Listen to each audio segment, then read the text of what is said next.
Hello. We're streaming again. It's been about a week, I think. No, it says 11 days. It's been 11 days since my last stream. It's very clear I don't do this too often. One second. I gotta pull up the stream, then I gotta grab the chat. Sorry, you just heard myself twice. Let me know if the music's louder than me or if it's like at a good level. I have to like on the stream here, and I can show it right now. So here, when I tap Steam Frame, Spotify and Instagram, so true. Like it takes a long time for them to show the right here, to show the chat. Actually, what resolution am I streaming at? Alright, good. That's good. Maybe it'd be at like 1440p. I don't think my my recording resolution affects the stream. But it does this. See, now it shows the chat. Then I can pop it out and put it over here on my other monitor, but yeah, it's just kind of annoying. There we go. So, hi Gemma. I gotta do work stuff before I can work on the Cowboy with no flaws. I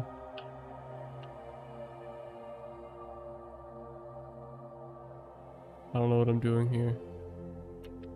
I gotta figure it out. I don't know what changes they made over the weekend. So we have a guy on the team that works like only on the weekend. He doesn't have any other free time. And so like I don't know like what he's been doing. He works way harder than I do. He like does like full reports to the boss and everything. I'm like, yeah, that's great. Me working like, my contract says I work, 15 hours a week, I think. I have no idea how many hours I work. Probably like, sometimes 7, maybe. Around that. Also, hold on, let me text you.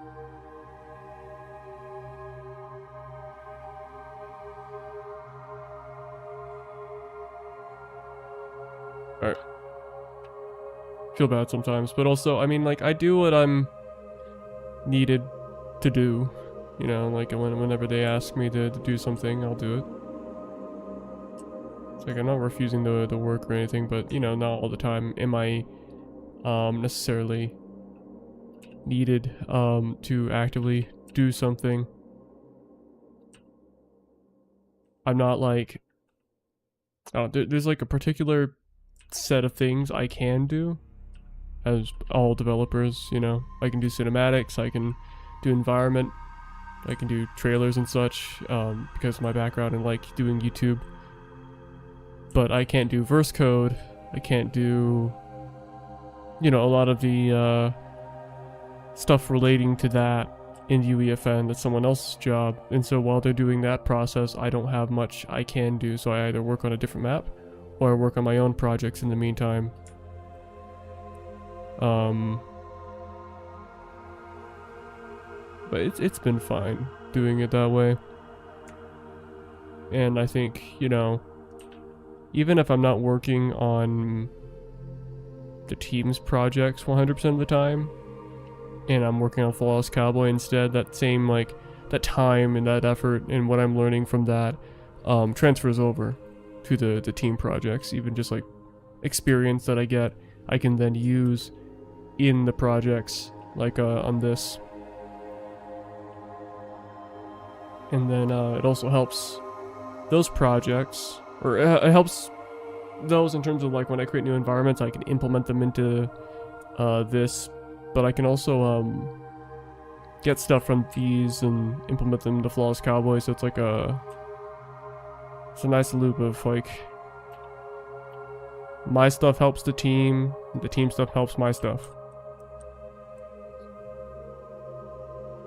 At least in terms of this specific project, because it is based on Flawless Cowboy. And alright. Make a new folder. Call it cinematics. This would be, this cinematic would be called, like... Transition? How do you spell transition? I'm doubting myself, hold on.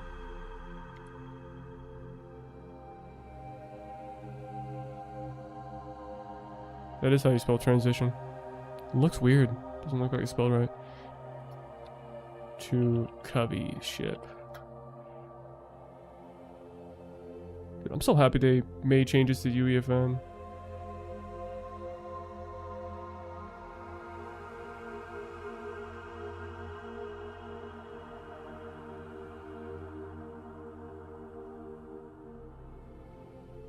Alright. Dude, today, like, I'm so anxious. I sold my Quest 3 on eBay. And it isn't at the price that I wanted to sell it. But it is what it is. I haven't shipped it yet. I need the factory to reset the thing. But some people are saying there's a chance that Steam Frame price is announced today. And I'd rather wait for that before I ship this thing out. We'll know if it's like, it's 11 p.m. Not p.m. It's 11 a.m. for me. So if it is announced today, I'll know it before I can ship it to begin with. But still, I mean, it's just, I want to get the Steam Frame. But what if there's too high of a price? I'm expecting what I believe is a realistic price being, you know, $1,000. $1,000 to $1,100. And 1,100 is the cap. But what if it's more than that? You know? And from what I know, what I've heard, mobile chips, they aren't as, like, crazy price hike as, you know, like mobile ARM architecture chips. They aren't, like, the same, like, crazy increase in price as opposed to, you know, the PC parts that the Steam Machine has. And Steam Machine is $1,000. So maybe there's a chance that, you know, if Steam Machine is that much, why am I doing this? I think I can probably just move it like this. Yeah, this is not a character mannequin. So you still like working with characters right now for the cinematics I'm making in Flawless Cowboy. Anyway, so like apparently the prices and stuff for that, hold on, for mobile chips such as the Steam frames, they aren't as like crazily priced. They are still pricey, but they're not as bad compared to the Steam Machine. And Steam Machine is $1,000, but the Steam Machine is more powerful than the Steam Frame. But then the Steam Frame balances it out by being a Steam Deck, basically, with more hardware inside of it, for VR, right? So lenses, I assume it's two separate LCD displays rather than one singular panel. I forget what the Quest 3 has, but I'm assuming it's two different like panels, one for each eye.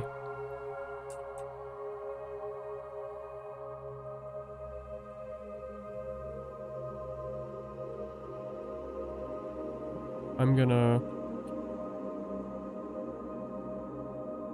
get like a good framing on this. Okay.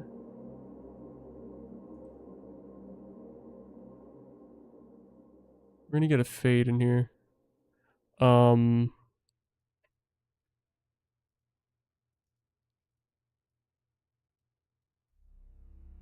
Here.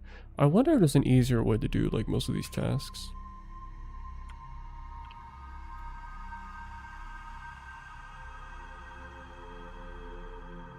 I've been doing cinematics for, well, I mean, a year now, right? Since I started doing Flawless Cowboy. My first ever cinematic was, you know, the intro cinematic of boarding action. I've learned so much since. I've gained more tools since then. Obviously, if you've seen Silent Incursion trailer or any things I've been posting on social media, very clear. By social media, I just mean Twitter. I don't know what I'm saying. Like, as if it's like multiple. I guess, yeah, it's social media because I post to YouTube and the dreaded TikTok. I hate TikTok, man.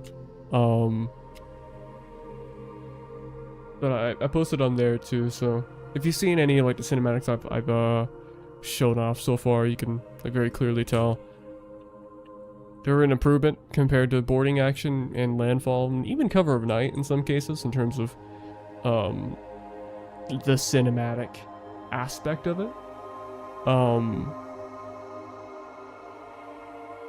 Here we're gonna do this. So fades out. I'm gonna make it a bit of a longer fade here. Anyway, so like I've learned so much, and I've learned an easier way of doing things. When I first started, I had no idea you could attach items in the cinematic.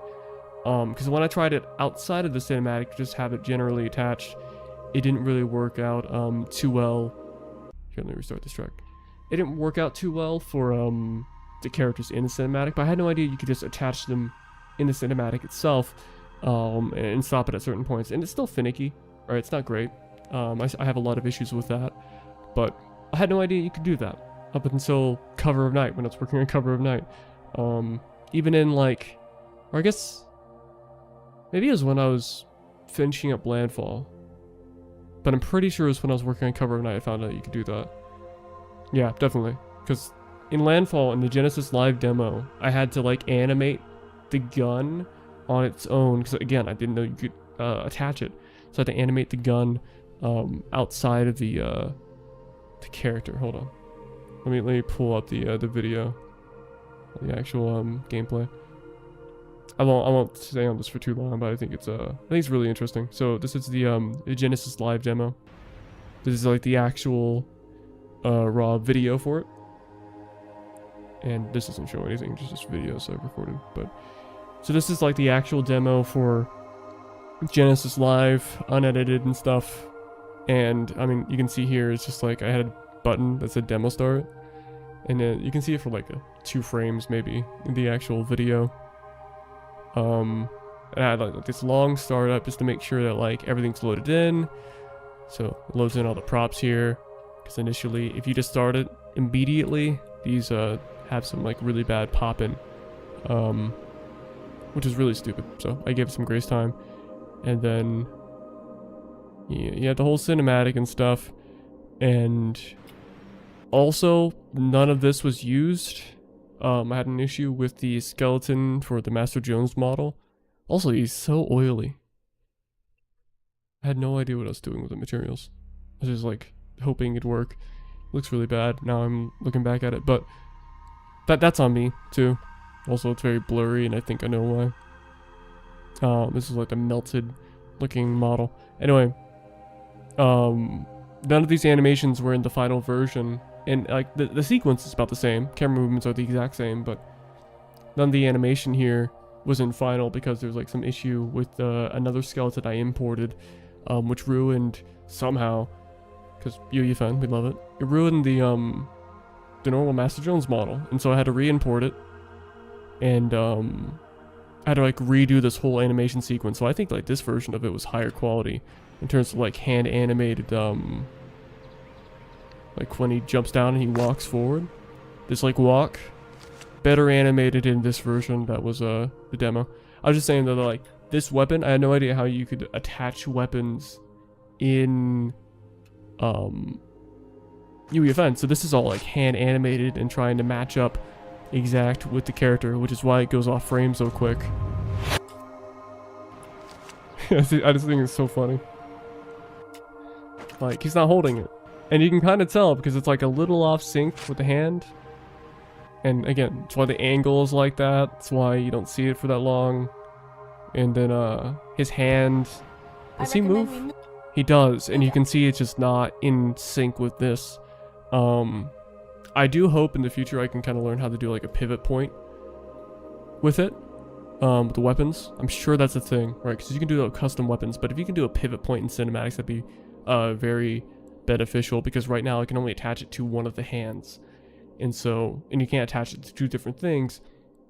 And so if I am working on a cinematic and I have a character with an item placer for a weapon model, they're either holding in their left or right hand, but one of the hands are going to be not touching the weapon properly. Sometimes it'll phase through it, and I just really hope that the players don't see it. Even in the intro cinematic for Silent Incursion, you kind of see that happen. Okay, what I'm gonna do here, probably gonna make like a very subtle camera movement.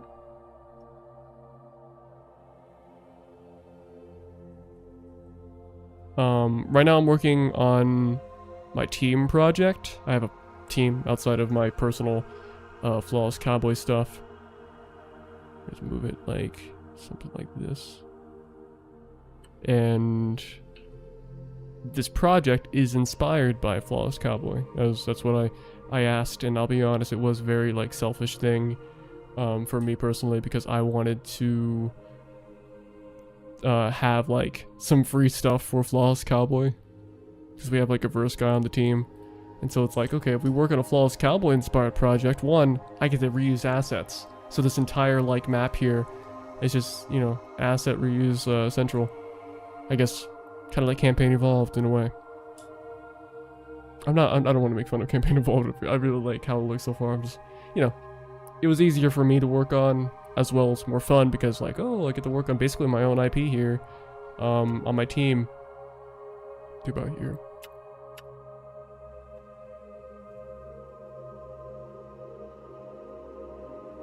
Listen it down there. Okay. Well, I need to have the ship actually move. I'm gonna decrease this by a significant amount, so it's a bit faster.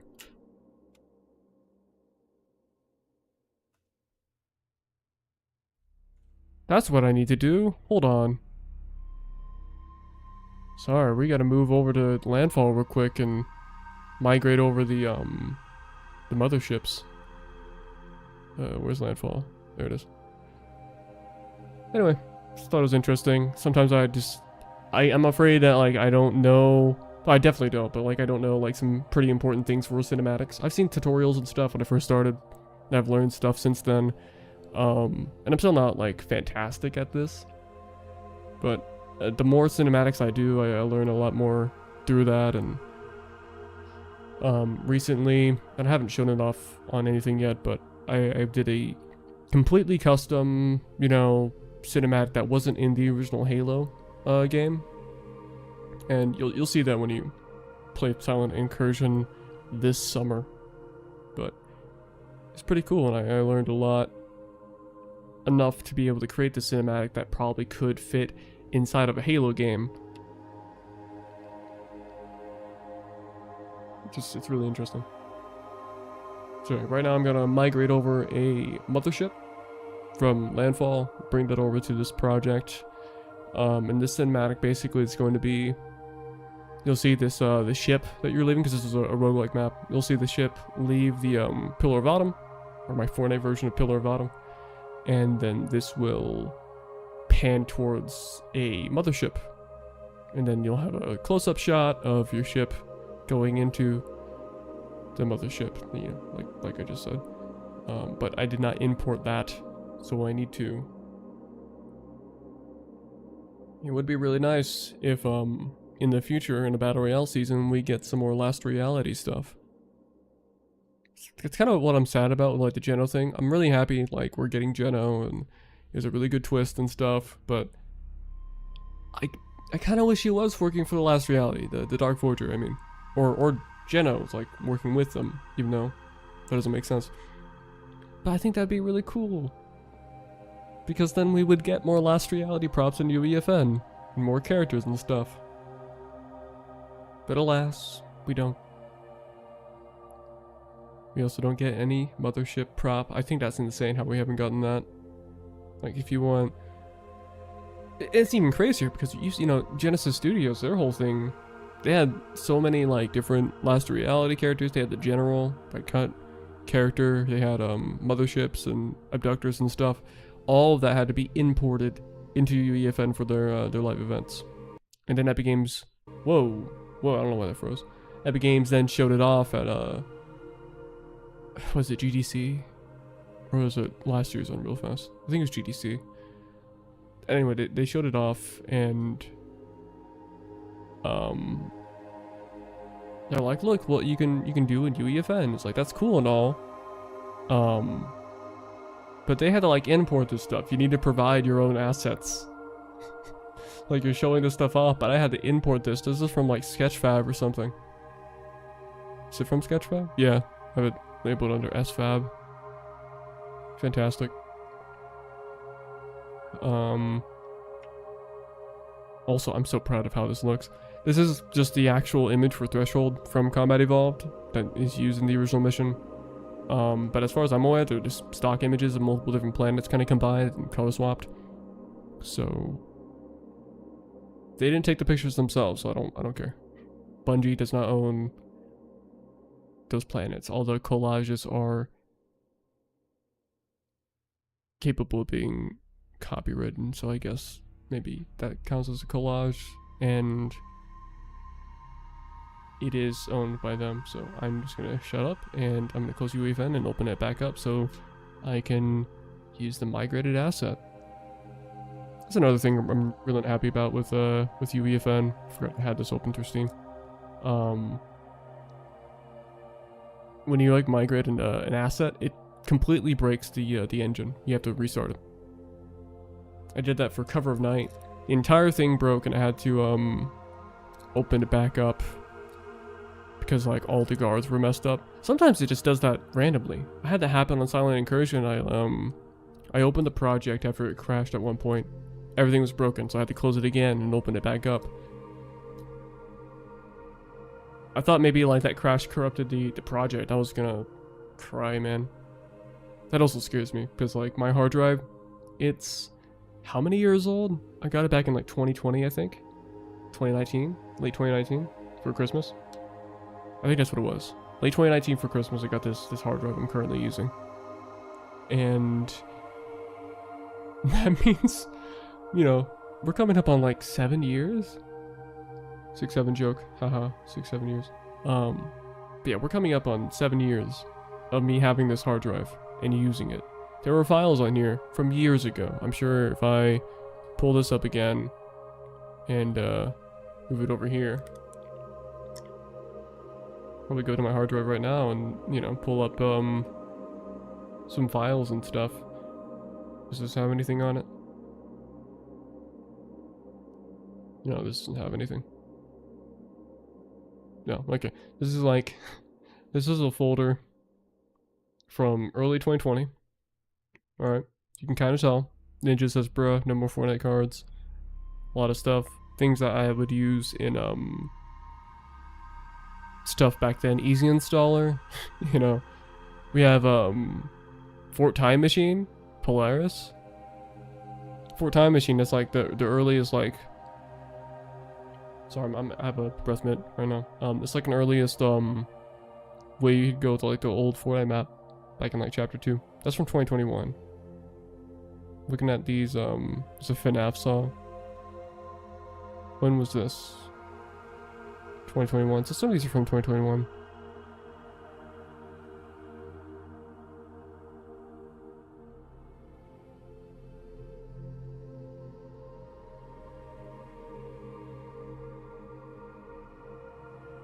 Okay, these are all from 2021, so I don't know if I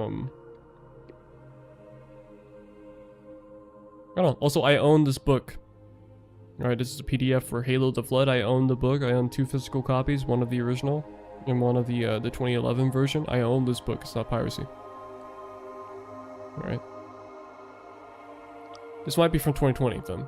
Either way, it's coming up a 6-7 joke, 6 or 7 years of having this drive, and drives usually only last around 3 to 5. So I'm really scared that at some point this hard drive is gonna fail. This has all the flawless Cowboy projects on it, so and every asset related to it.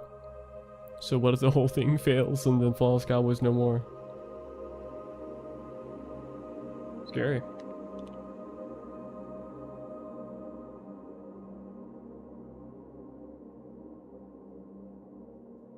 Like everything's on this drive. I have all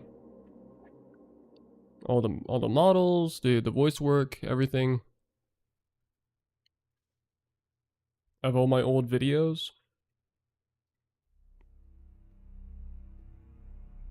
I don't know why.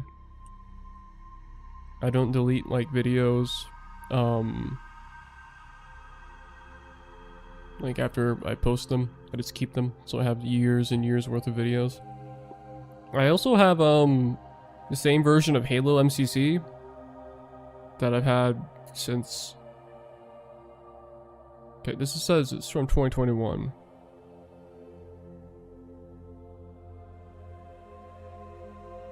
So maybe I did reinstall it at some point. This is it's from December 24th, 2021. Huh. Interesting.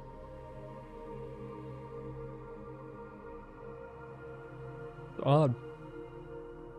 Whatever. I forget when I got this PC.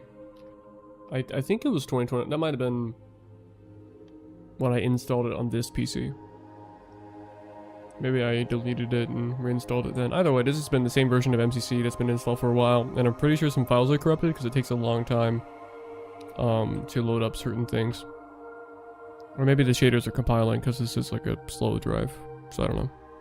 SFAB, mothership. Thank you.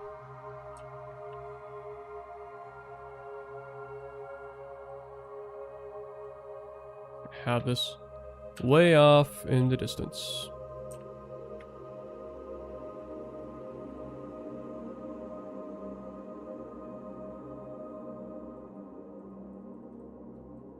We're gonna see the ship. It's gonna go.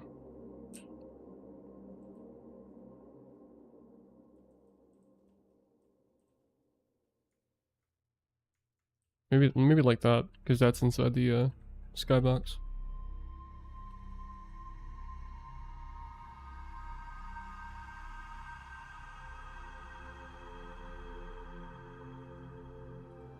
Sure. Okay, so now in the cinematic, what we'll do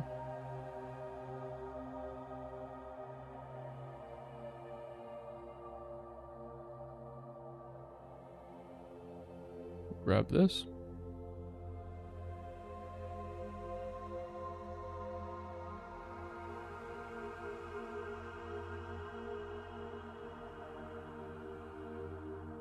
We'll grab that.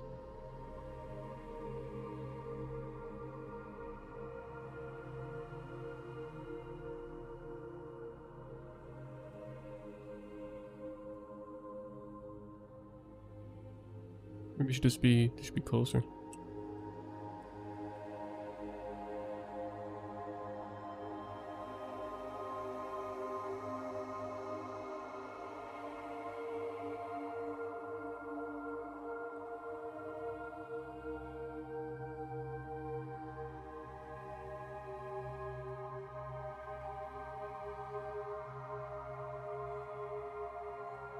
What just happened? What just happened? I wasn't trying to copy that. I'm trying to get this. Do that.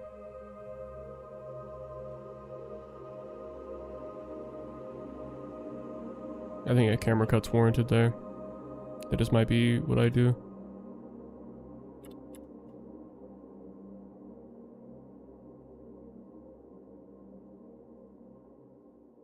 Keep this quick.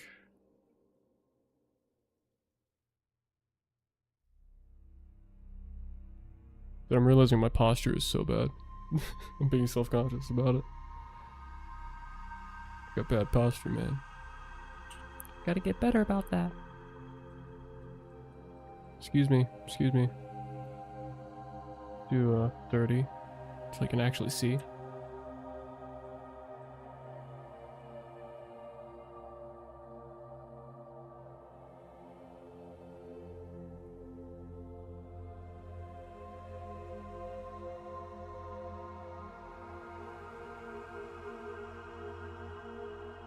We're not a subtle camera shake. I gotta create a new one though. Cinematic, blueprint class.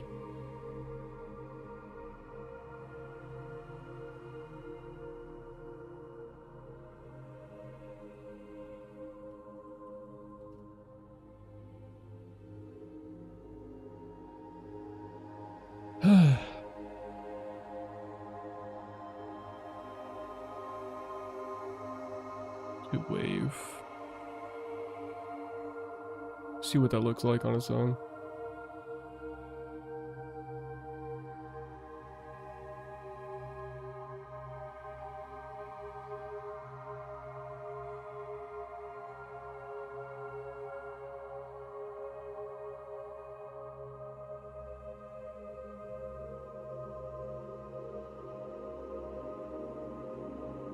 Oh, right. Forgot. We need timing.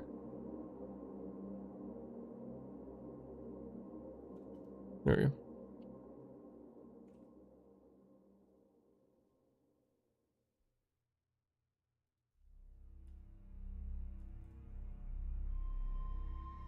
I think I'm just lazy, dude. I used to have this job. I worked at my high school as a student custodian, and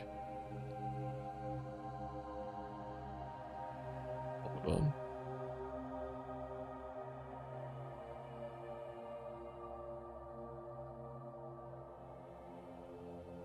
Do like 0.7 on these. I worked at my high school as a student custodian, and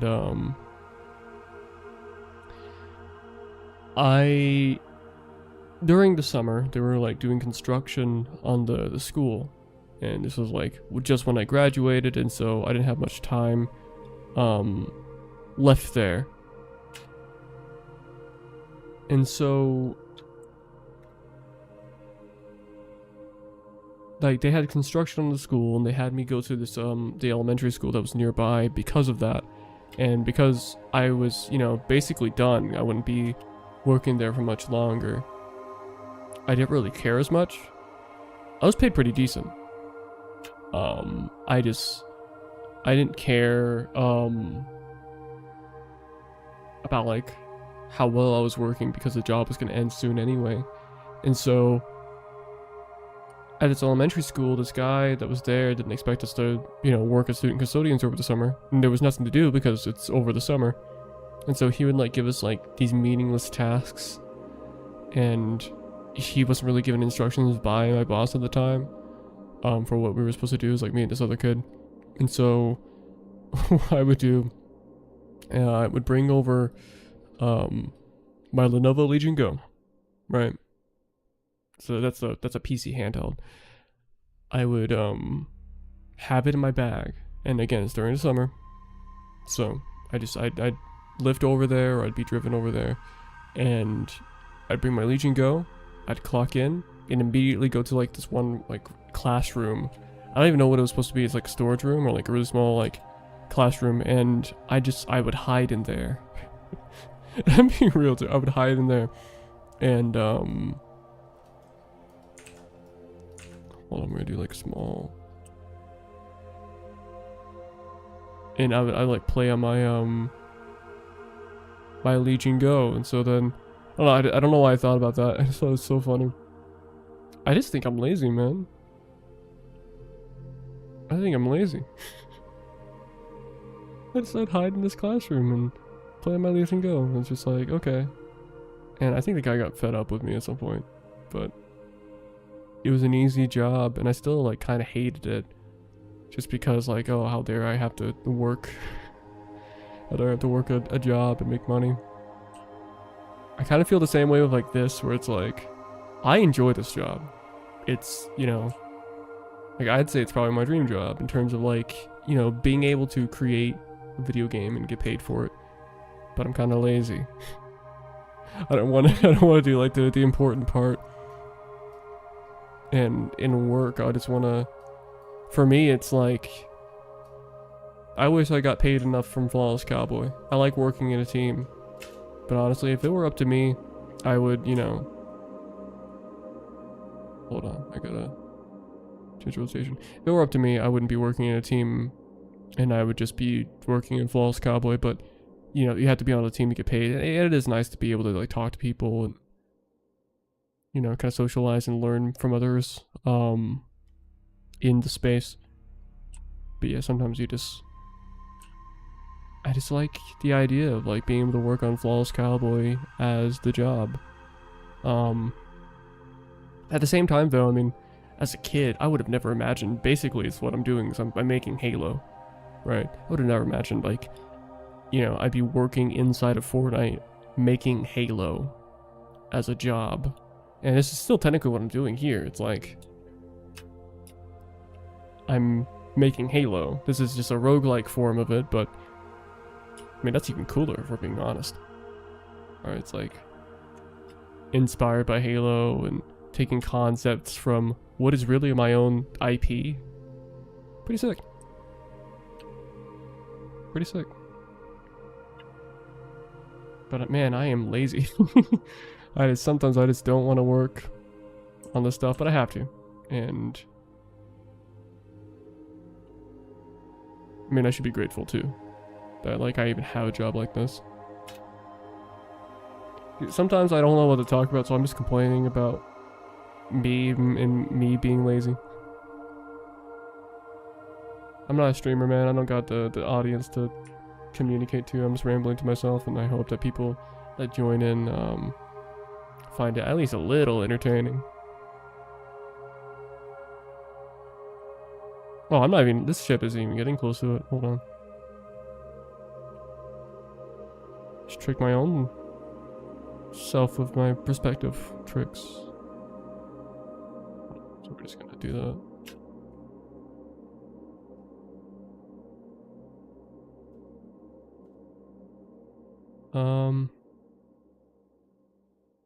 Angle there, and then kind of move it over.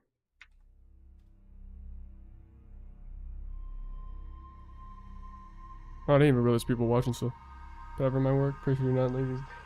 I put effort into my work, but like when it comes to like working on a team, and I still put effort into it, but it's like it's not the same passion as, you know, working on my thing, which is flawless Cowboy. I get to create Halo inside of Fortnite, but even though that's still what I'm doing right now, it's like the idea is like, I don't know, still like sometimes it's just, there's something really nice about being able to just work when and how you want. I mean, obviously, but you know, I used to think that like being solo, working solo as a solo developer, I'm just stating the obvious. Hold on. To get a drink of water. But I used to think that was like a, you know, kind of an issue that I need to like fix. I need to not work on my own. I need a team so we can make like the best, you know, remake of Halo for Fortnite. But honestly, I'm starting to really like working on my own, because obviously, again, I get to work in my own time and do all that. But also, I mean, I don't think many people, especially those in UEFN, can do what I'm doing right now, as it requires a certain level of, I'm just gonna say autism. I don't know if I'm autistic, but family, friends, everyone says that, but I think it requires a certain mentality at the very least, and a certain love for the game to be able to create it properly and how I personally think it should be done. That's completely unrelated to the laziness and team thing. I just... it is really fun to do. That's a hyper focus. Yeah.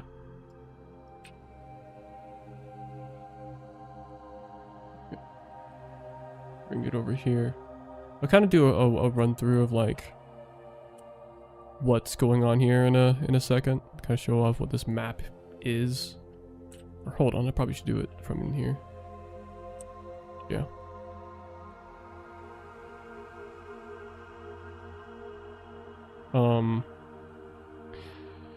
Yeah, I'll do it really quick.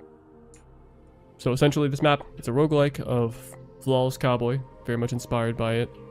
We're using assets, so if you played Flawless Cowboy, all 3 levels, you'll probably recognize a lot of this. So obviously this is the lobby for it, just the cryo room from Pillar of Autumn, and then all these rooms are kind of just that. kind of just rooms from Pillar of Autumn, just rearranged, moved around. Pretty cool stuff though. But that's what this map is. It's pretty cool. This is like room 5, so it's a roguelike, and you know, kind of go through each section. Some of these are original rooms, specifically inside of the ship here. This room's original, and a few other ones.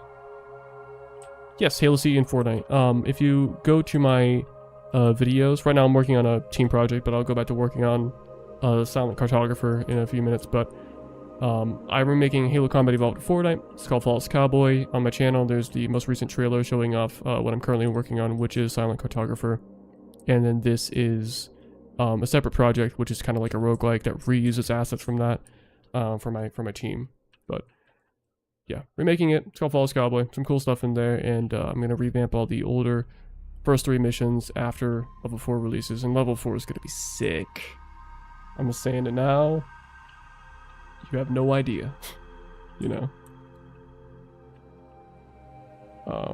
Yeah, just kind of doing the walkthrough of what the roguelike map looks like. So this is an environment from Silent Incursion, the Silent Cartographer remake. Just reused for the roguelike, so kind of, I guess, like a sneak peek of what that looks like. Am I still reading Fortnite for it? I think it's worth it. I think it's worth it. Magpie Leon made a video covering the first 2 levels. And he doesn't like play Fortnite, but he enjoyed it. Here, this is also for a final cutscene. But I can show off some stuff for.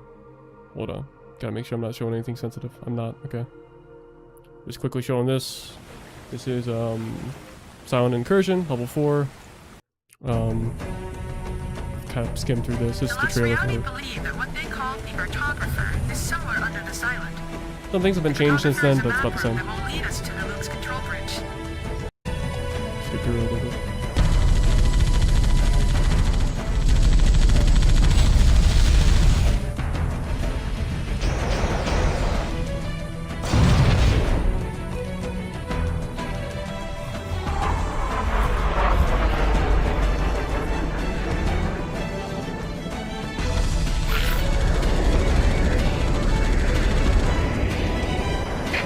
The LZ. It's gonna be hot. Get set to come swinging. This. Pretty cool stuff. We even got a motion tracker. Any plans for the flood?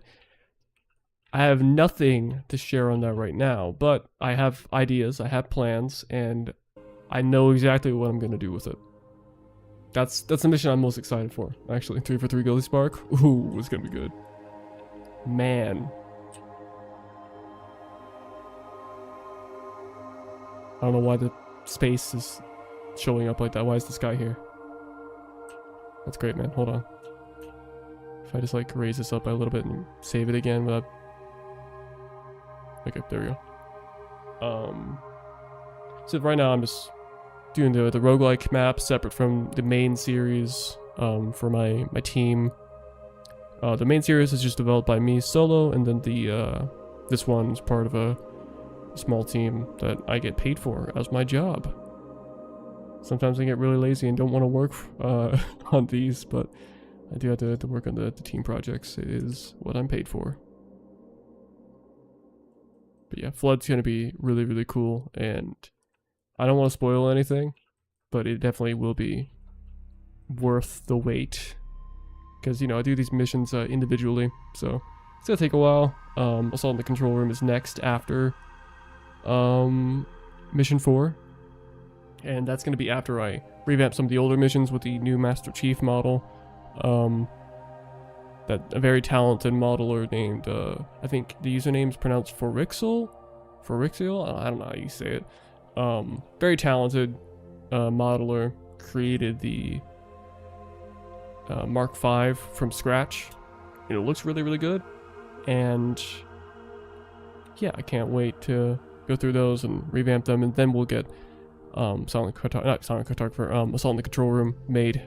That will then lead into 3 for 3 Guilty Spark. So I want to say that next year, beginning of next year, probably have that at least in development.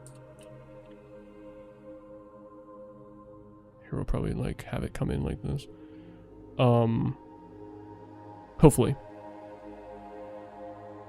can't like guarantee it, but I want to say I want to get the Assault in the Control Room at least mostly done, if not complete, by the end of this year. It's not in development yet, so again, I don't have like any real estimate, but then after that, development should at least start on Guilty Spark beginning of next year. I'm repeating myself, but that's the idea. I'm really excited for it, and yeah, it's gonna be sick.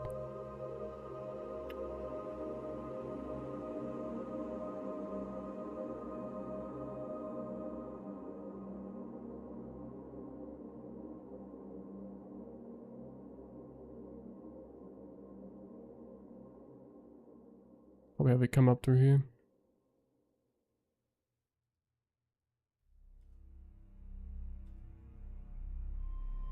That looks flat. Hold on.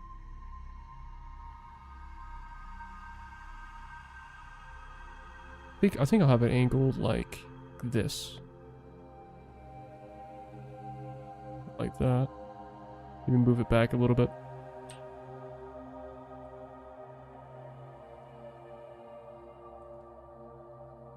I'll show off some stuff for Silent Incursion when I get back to working on that. So once the cinematic is in a good place, I'll do that.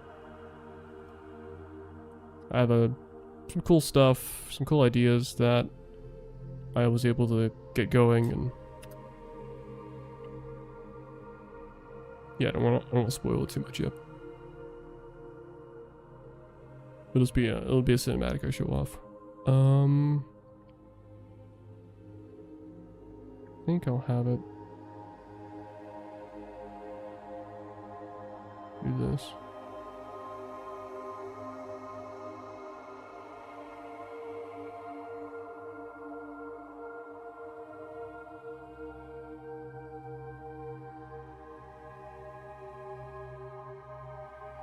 Excuse me.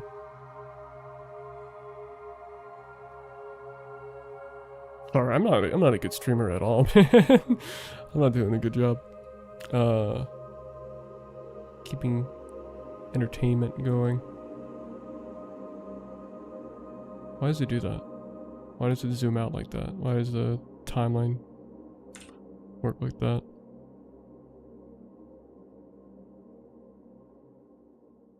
It's frustrating sometimes working on this. Cinematics, I mean. Here, I will do this, and then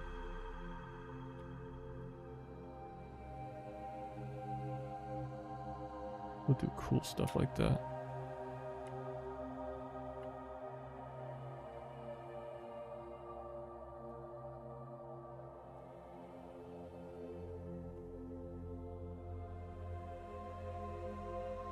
Bit too fast. I don't like the bit unnatural camera movement going on here. Here, well, maybe we'll change it like that.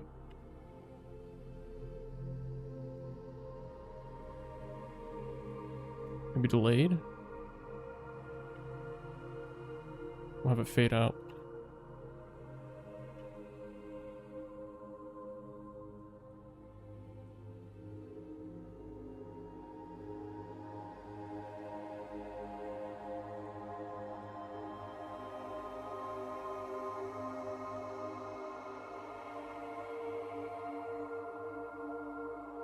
I don't know, that's kind of weird. Kind of weird.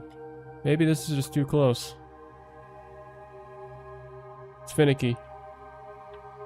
Difficult doing these camera movements and stuff, man. I'm not like a film major or whatever, so I'm just... when I do this stuff, it's just trying to figure out like, okay, what looks good? What do I think works out for what I want it to look like?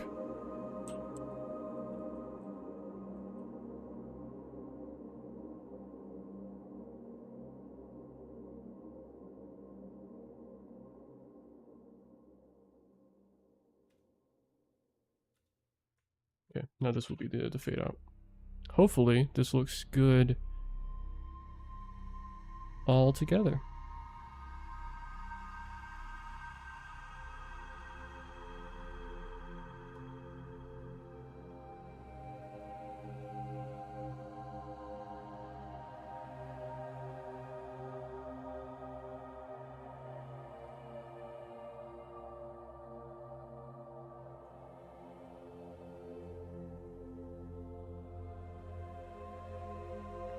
Put the camera there. This over, and then we'll have another fade here. Okay, so all together, it should look like this.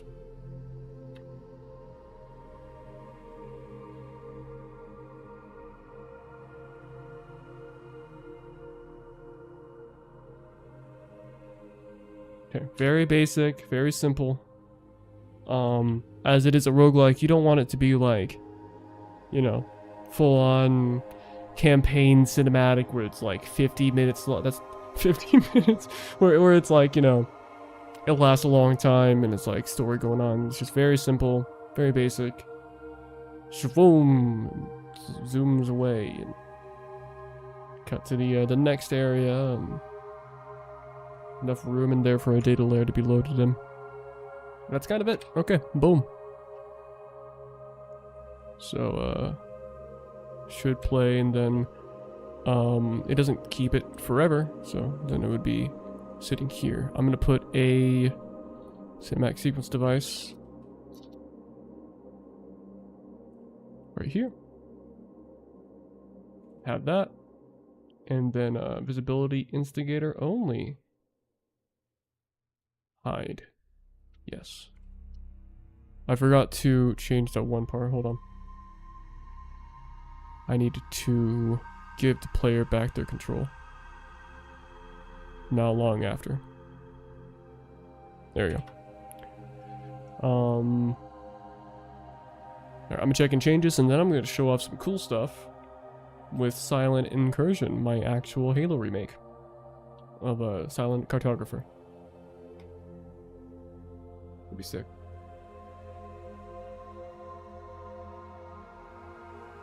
Any news on Steam Frame?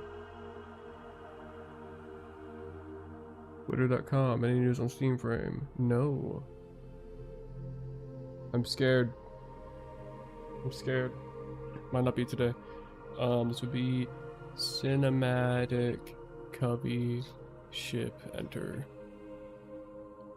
So true. It used to be so long to check in changes. It used to take, you know... What's this mean? Ensure condition failed. This should not happen. Sure. This should not happen. Ever. Thank you, UEFN. Very cool. It used to take, like, I want to say 30 minutes. It's not even an exaggeration. I want to say 30 minutes to check in something like this, but now it only takes a couple. They definitely improved the check-in time. Like, that took 1 minute, if not less than a minute, and it's already done. They used to take like 30. My boss can attest to that. Same thing with opening projects. They don't take, you know, a short amount of time, but they also don't take as long. You ever get videos on YouTube recommendations that are over 10 years old? Quite a few times, yeah. What YouTube does is it like, they'll see that people are watching this one video. And then it'll like, kind of surge it in the algorithm. And so if like, one person gets recommended this video from 10 years ago, they're like, oh, that's cool. They click on it, that leads to people getting recommended that as well, and then a lot of people just get recommended it, and then they'll watch it because like maybe it's like an inspirational advice video or something, and then it just does that a lot, and a lot of people just click on it because it's like, oh, it's a video from 10 years ago, that's crazy, or 20 years ago.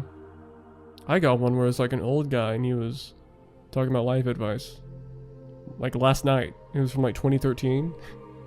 Like, okay. It's not at all the content I watch, but cool. So it just like doing that. I think it might be like because at some point it had a cycle of like people clicking on it, so even if it's not doing that anymore, because it sees the views in like the dislike ratio and stuff, watch time, if it sees that the video has the history of like performing well, it'll just randomly just bring it back. For no reason. Guess that's what I'm trying to get at. That's my theory. My little map pack game theory. Not sure if that's true or not. No one knows. Except for whoever's top at Google.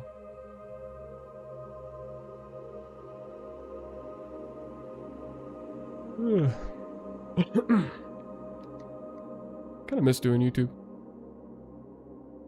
Kinda, not really.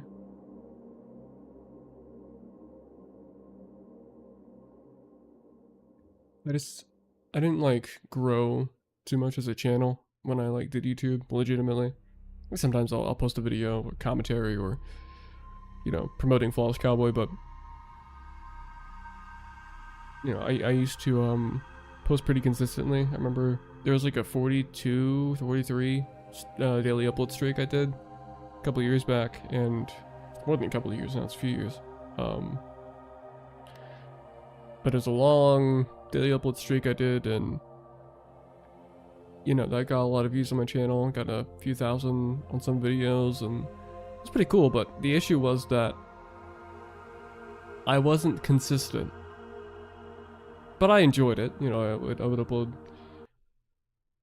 I hate how it stutters like that. I'd upload Fortnite, Halo, VR, you know, my general interests.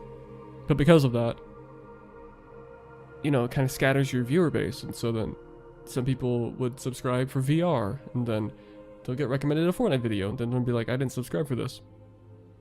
Or vice versa, you know. Maybe someone that plays Fortnite doesn't want to watch a VR video, especially not a Halo video. Lifeguard getting fired for saving a life. Sounds about right. Work found in kitchen.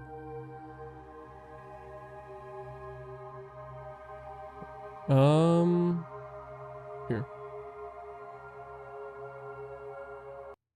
This is a cinematic that is custom, completely like done by me, choreographed by me or whatever the phrase is, directed. And is not from the original Halo Combat Evolved. But the idea is, so for context, in the developer commentary for Halo Combat Evolved, they said that the mission after Truth and Reconciliation, which I can only assume was always going to be Silent Cartographer, or I guess it would have been Forerunner Tank, huh? Whatever. The mission that was going to be after Truth and Rec would have had you at some point assassinate a prophet. And they didn't have enough time to do that, so then, as with most of their ideas, they put it in Halo 2, which is then, you know, that's the mission for Regret, where you beat up Regret. Obviously. So, because I'm not remaking the other Halo games, it's just going to be Combat Evolved, I was like, okay, well, we have this, right? We have Combat Evolved. I have this idea because they talked about this thing. Wouldn't it be cool if we had it so that in Combat Evolved, we do that, where we assassinate a prophet? So, as a part of this mission, when you reach about this hallway down here, a cinematic will trigger. Or if you walk outside of this room over here, a cinematic will trigger, and this is what happens.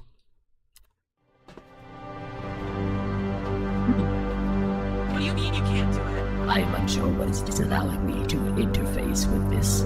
Why not? The humans can do it just fine. Why can't... There he is! Behind you! Your destruction is the will of the So, gods. a music cue in down here. I am their instrument!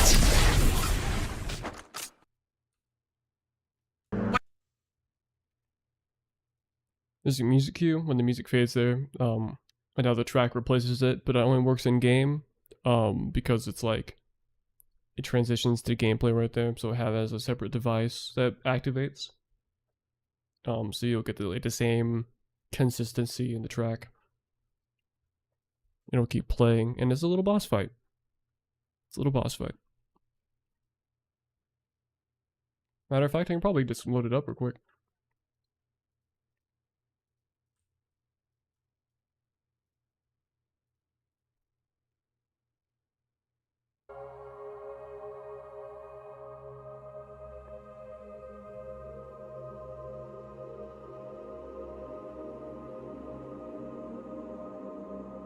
Hooray.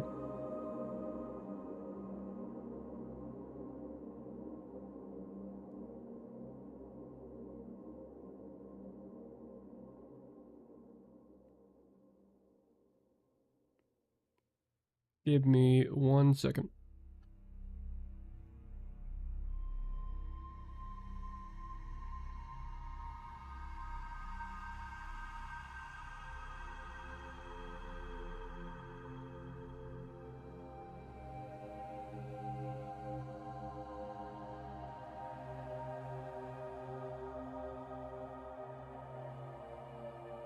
Alright, I'm back.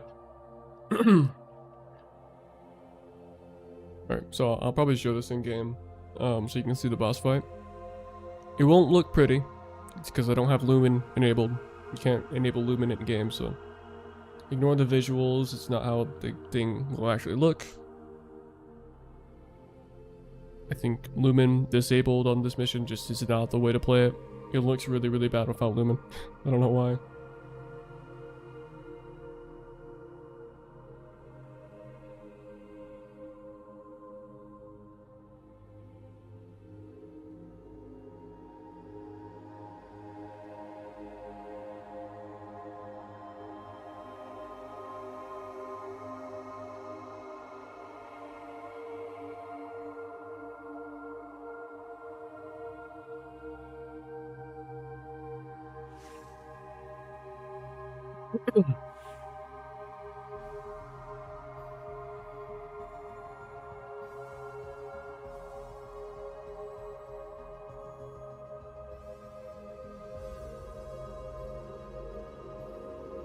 Load, please. Load the mission. Load the mission. I want to load it so I can play it.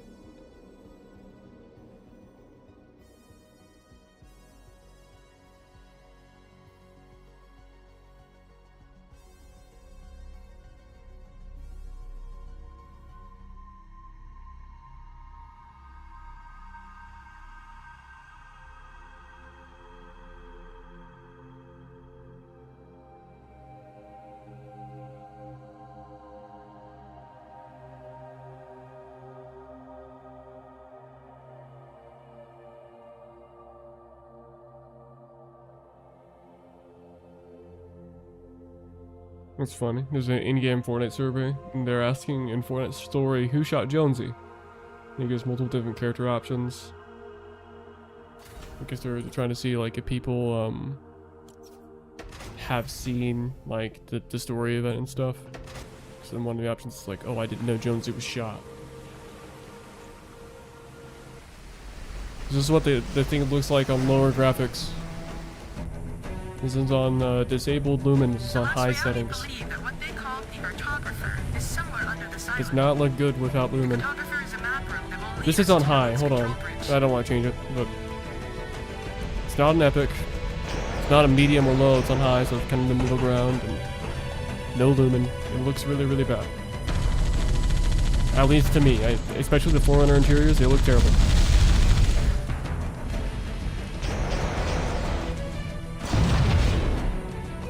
Must retrieve.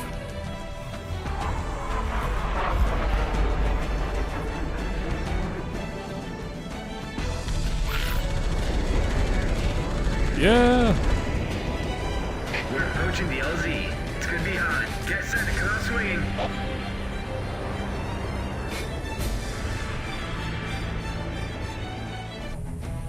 Let's go. Okay, soldier.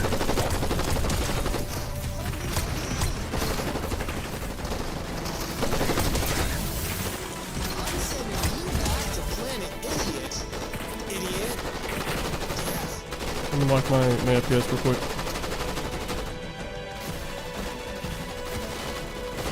Just like because UEFN's running in the background, it's not performing well at all. Bro, I need to turn on VSync too. Why is it performing so bad? Sure, not performing that bad.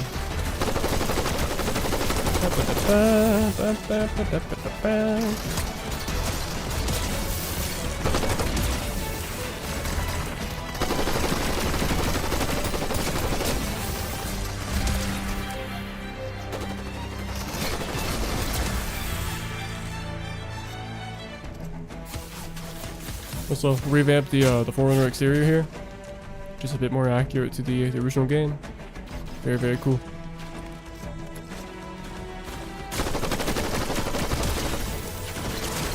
Whoa, whoa, whoa, whoa, whoa, whoa, whoa, whoa, whoa, whoa. I don't know, who just lasered me? That was insane.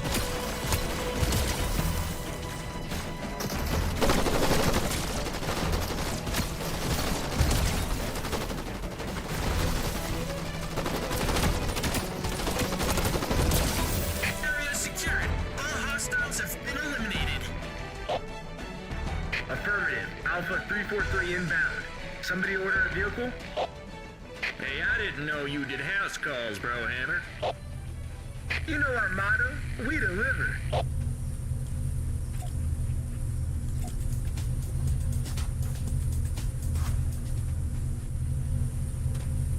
Yeah.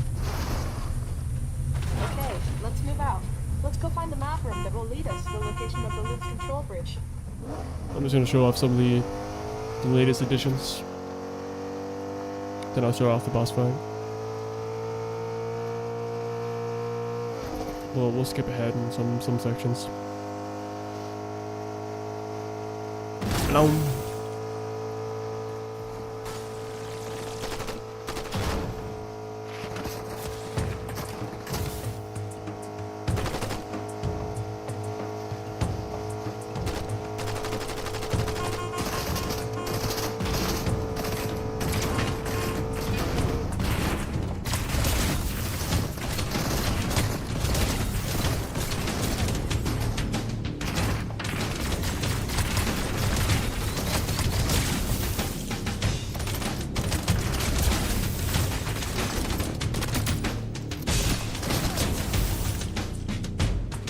Alright, let's go in. Excuse me, sir. The last reality is a real fight. The photographer must be here. Yeah, you change the volume of that dialogue. Don't let them lock the doors. No! Oh, bro, he's lasering me. Holy. Cannoli.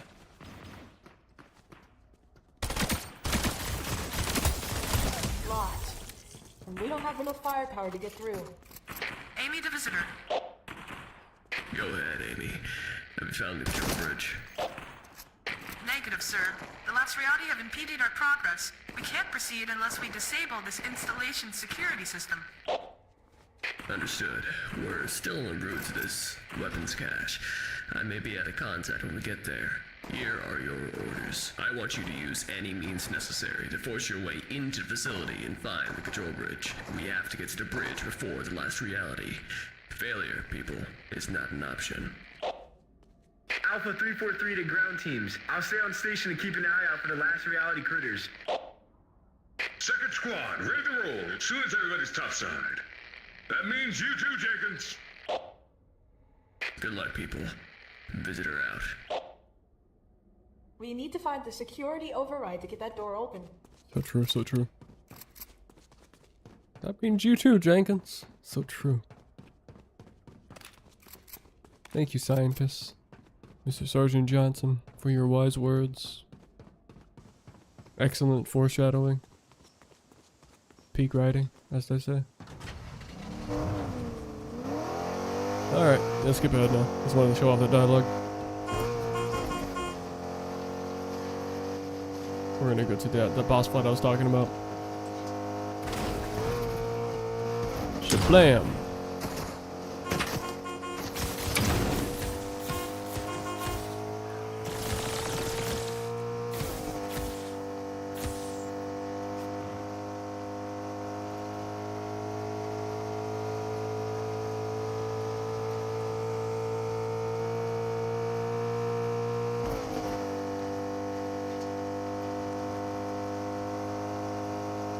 I honestly forgot where I put it. There it is. Alright, I have a rift here just for debug purposes. Just throws me up here and then... Alright. Yeah, we're just kind of skipping ahead.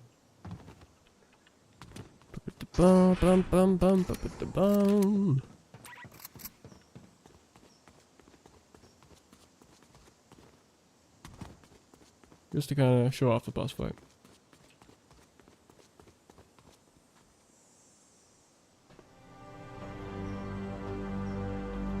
What do you mean you can't do it? I'm unsure what is disallowing me to interface with this. Why not?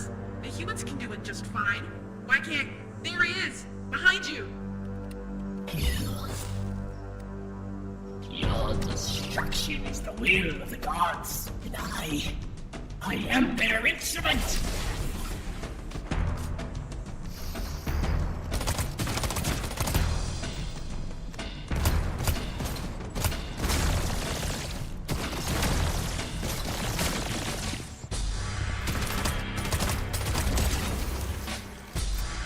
You want to grab this?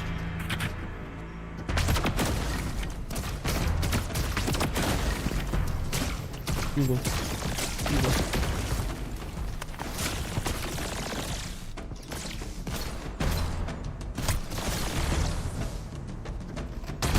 Yeah. I don't know why I just did that. Was not supposed to activate. No. It's out of order. See, it's not fixed yet. Still some issues going on. Still some issues going on. But we'll probably get that resolved. Whoa, what's happening? I guess you'll find out. I guess you'll find out. Whoa. Yeah, I still gotta sort things out, but yeah, it's kind of the boss fight though. It's generally what happens in there. Clearly something's not working properly with the bosses. So I'm gonna need to go in and figure that out. Pretty important, actually. Pretty important to figure that aspect out. It's in here. It's these three, oh, that's probably what happened. Probably jumped into one, huh?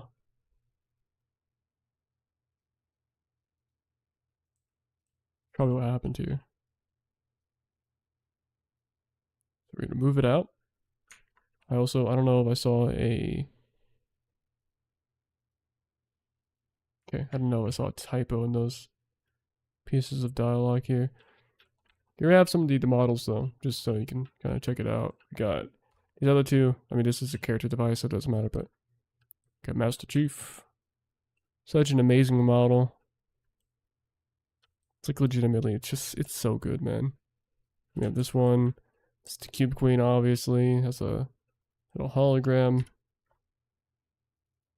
But it's a fun little cinematic going on here, and yeah, I'm really happy about it. Close that for now, but it's real fun just having to sort this out. Why is he bugging like that? Like how these cinematics work, so we have him like immediately he's already doing his animation, but he doesn't teleport immediately. Now he does. And, you know, he's here before you can even see him. This, though, this lighting with Chief, man. That looks so good. Just, it looks like Halo. It doesn't even look like Fortnite at this point. Right? You see this, it's like... Yeah, some of these kind of look cartoony, some of the edges here, but... It looks like Halo. Or at the very least, it does not look like Fortnite. Hopefully we can get some of the materials on him improved, but... You know, I'm not complaining. It's just like, man... That is Combat Evolved. This is Halo. Look at the missiles on him and everything. I had no idea this even had like a hexagon pattern on all these lights here. You can barely see it. It's a little compressed, but...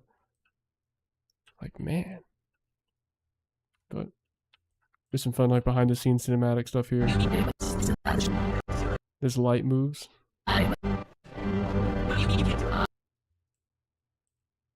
The light moves. I think this is how it normally is in gameplay, but right here I have it moved specifically to change the look of the cinematic. This here, because then otherwise he'd be in the dark. Now he's in the dark. That's really fun. And then we have camera angles, have him change where he is. Why not? The humans can do it just fine.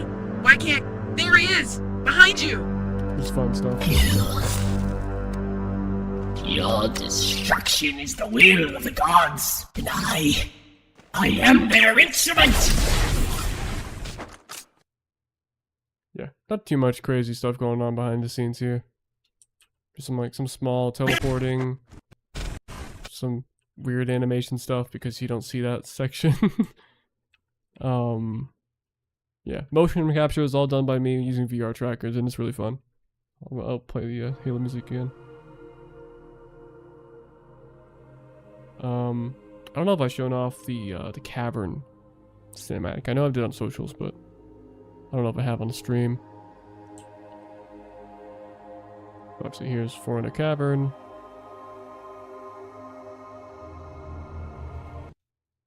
Hold on.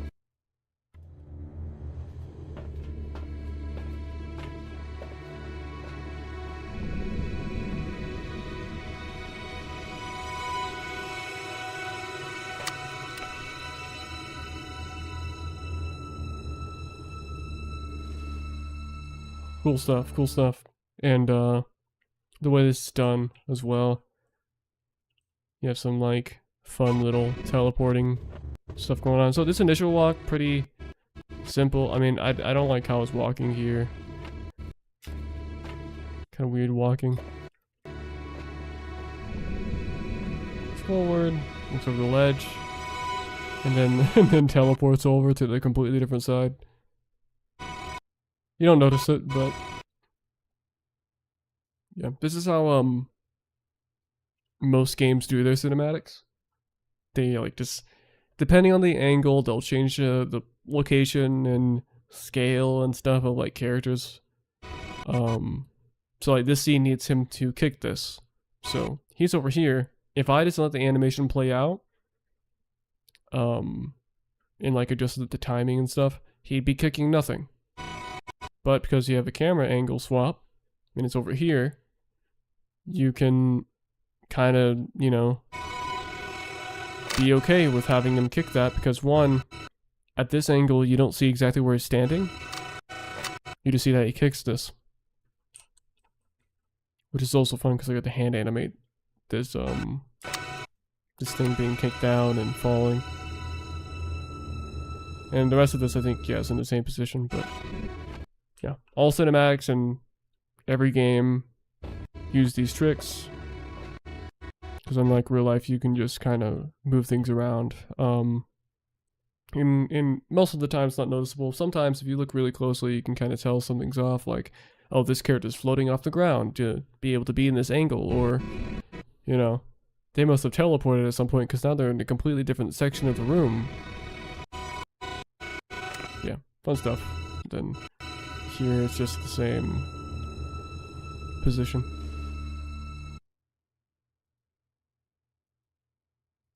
We'd love to see it.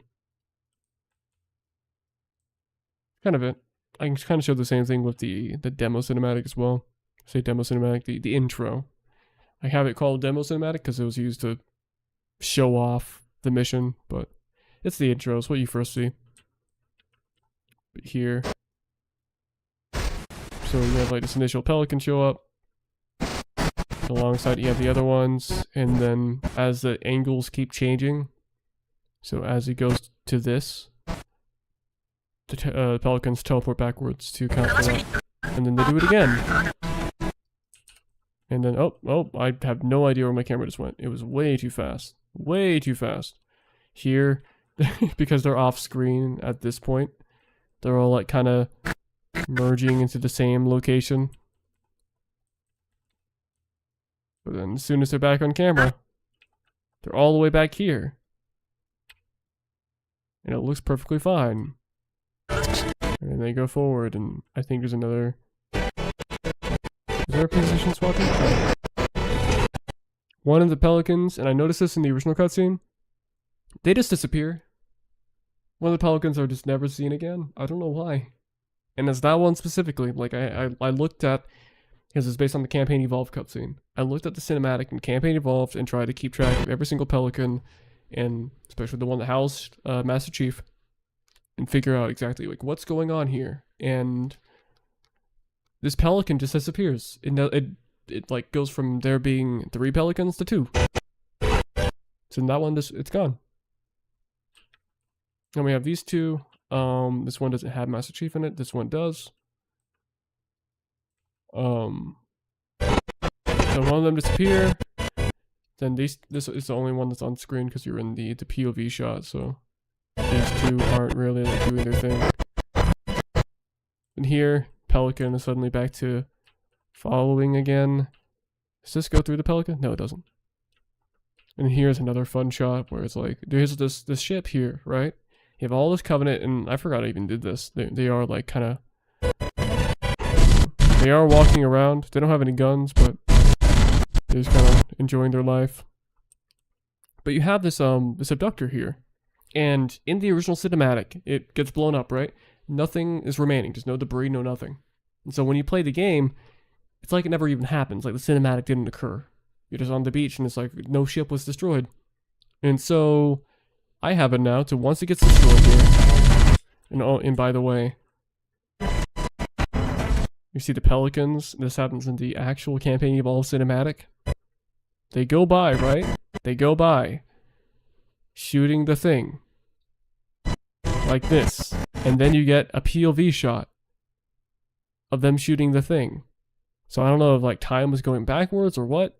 I don't know if like we're replaying the same shot from the POV of this, because it goes backwards and then it's a different angle, and then it does it again for a 3rd time. It does it again for a 3rd time. So it's like, you're going forward here. You pass by the foreigner structure. We're going forward here. We pass by the foreigner structure. We're going forward here. And then we pass by the foreigner structure. It happens 3 times. And it's not the same shot every single time. It's not the same events. Because you see the thing get destroyed in the cinematic here. So in game, you'll see like a puff of smoke. And with that, Campaign Evolved didn't do it, but I wanted to do it where after it gets destroyed, it leaves some debris. So you have some debris here, some pieces of the abductor just kind of falling over. This tree was taken out. Don't ask where the rest of it went. I have no idea, but it was taken out.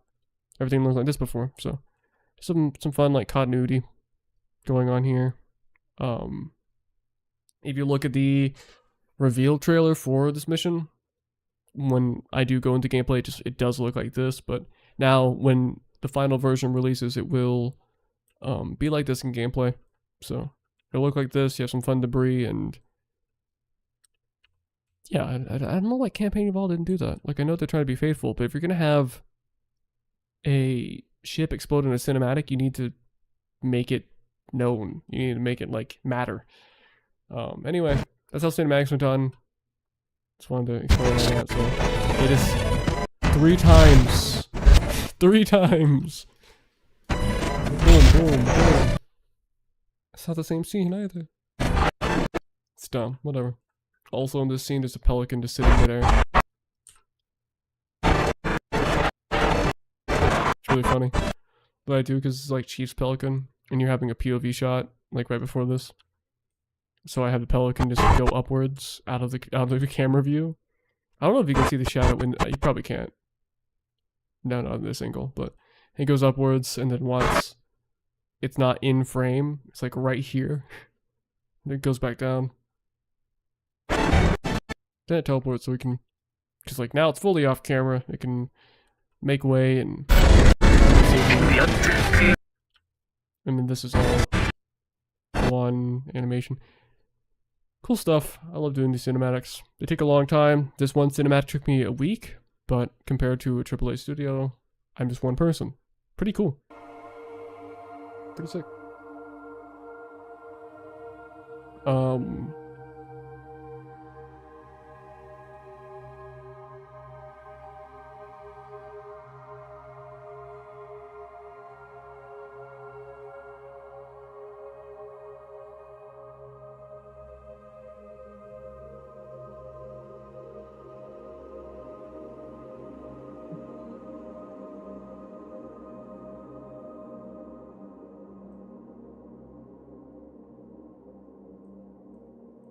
Okay. I don't know what else to really do here right now. I need to have dialogue for that initial one. with Cortana, where she's like, all right, let's move out.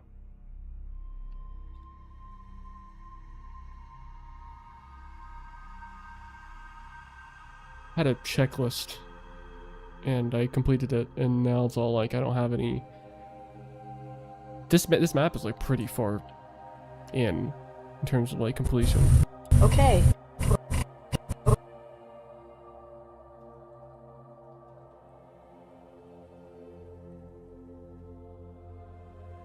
Okay, let's move out. Let's go find the map room.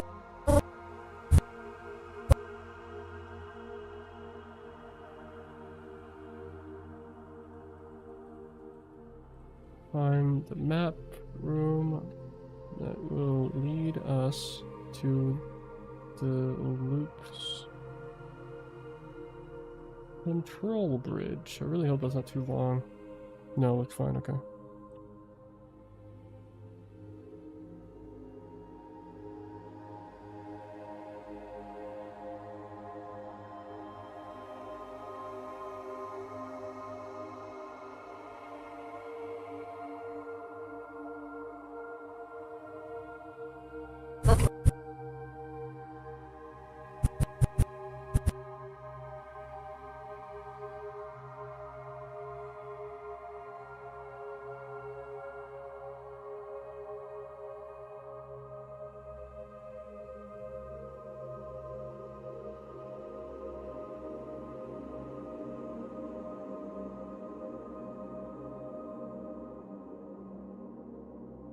Let's go find the map room that will lead us to the location of the loop's control bridge.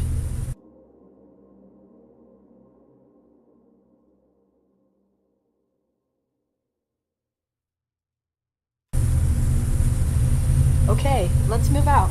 Let's go find the map room that will lead us to the location of the loop's control bridge. Okay. There we go. And then I'm going to increase volume on this line, 4.5. 3 inbound. It's been eliminated. Alpha 3. You did have. Okay, and then as well as... Did I increase the volume on this one? I don't like what this is. F10. Okay. I don't know why it does The that. last reality. Okay, it's at 4. I think it's fine.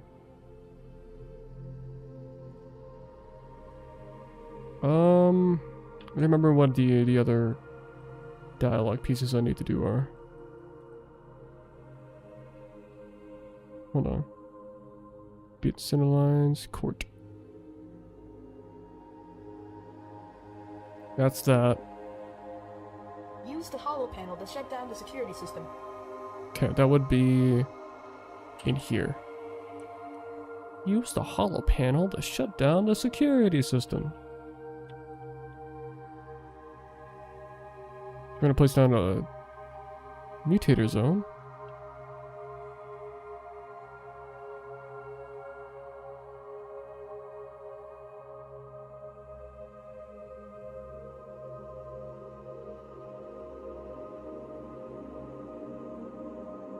He was 0.5 on that.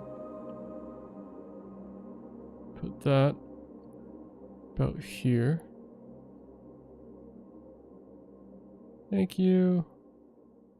Thank you. Okay, so now when they enter that.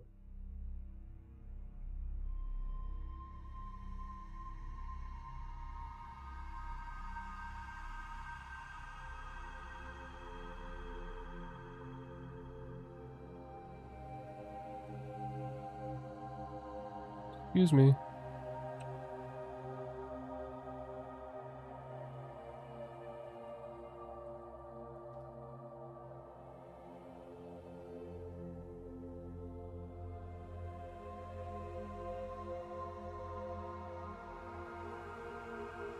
There. And then...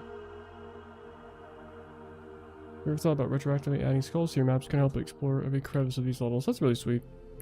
I'm not really sure what I could do with those. I was thinking of having like terminals. have you found the terminal on the first mission? There is one thing there, and I need to re-record it, but it's an audio terminal. I recorded it, I want to say back in like September of last year, around when Landfall released. I kind of put that in there, and here I need to make this it's easier just to make these level sequences. Use the hollow panel. Use hollow panel.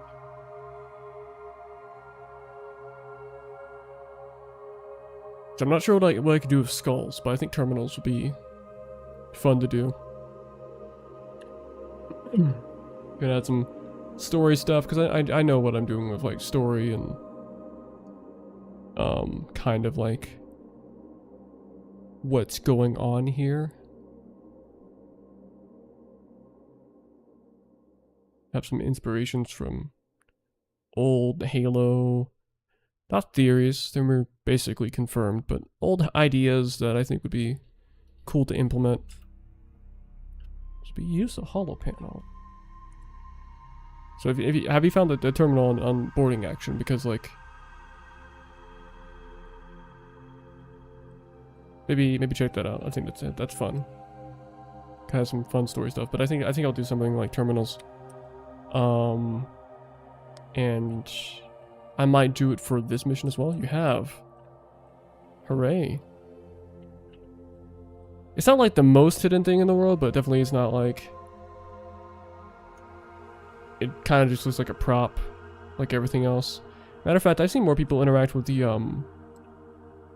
there is like a little control panel. Oh, I think it's still in there. I might have removed it. I think it's still in there though. And it's like, it has like a little timer on it. It's just a basic prop from the IO like gallery stuff. And people always interact with it when I watch people like play through the map. Or they try to interact with it. I'm just like, you don't see the big glowing like little tape thing that's in the corner of the room? Go interact with that. You get a fun little 3 for 3 Guilty Spark nod. You even get the name of him. It's fun. Use the hollow panel to shut down this security system. Is that the exact dialogue? Use the hollow panel to shut down the security system. That is the dialogue. Yeah. Look at that. Someone across that as a pleasant surprise. That's nice. Yeah, so that's kind of what I want to do. I might do that.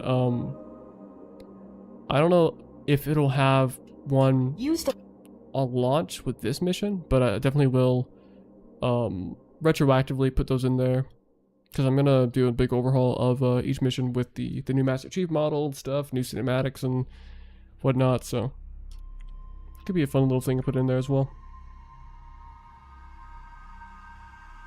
Okay, so now this will be a cinematic sequence device. Cinematic. I'm on devices. Why is it not? Is it doing the thing again?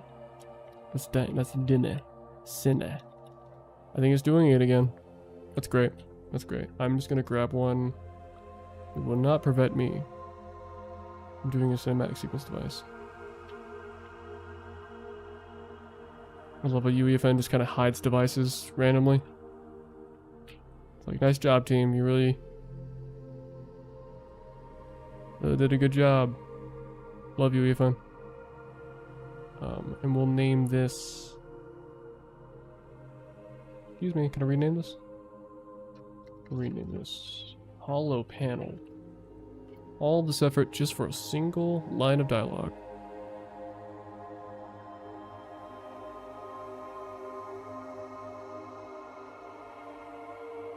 Here, I will play one sequence. I think it's a fun little nod. I played it earlier when I was showing off a little bit of the extra gameplay I threw in here, but well, I'll play this and then I'll hook this up. I cannot talk today.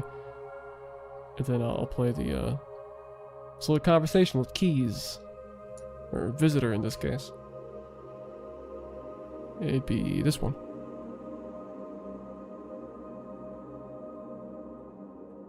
I don't know why it always does this now. I did not mean to do that. Like, what am I supposed to be doing here, UEFN? Why does it always do this? Like, what is... Switch to full view. Stop doing the weird filter thing. Okay. Here's, fun little piece of dialogue. Locked. And we don't have enough firepower to get through. Amy the visitor. Go ahead, Amy. Have you found the control bridge? Negative, sir. The Latsriati have impeded our progress. We can't proceed unless we disable this installation security system. Understood. We're still en route to this weapons cache. I may be out of contact when we get there. Here are your orders. I want you to use any means necessary to force your way into the facility and find the control bridge. We have to get to the bridge before the last reality. Failure, people, is not an option. Alpha 343 to ground teams. I'll stay on station and keep an eye out for the last reality critters. Second squad, ready to roll as soon as everybody's topside. That means you too, Jenkins. Good luck, people. Visitor out. Some fun foreshadowing. I was really happy with how that one turned out. Good luck, people. Keys out. Alright, we need to have this other piece of dialogue. I think I'm gonna copy this. Would it be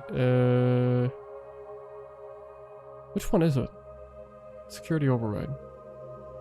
Kinda slow, I'm kinda slow. UEFN really needs to fix this. Maybe it's a me problem, I don't know, but it's really annoying. It'd be here. So cinematic ends. You fade back in. We should now have access to the main facility. Let's find the map room. Cool.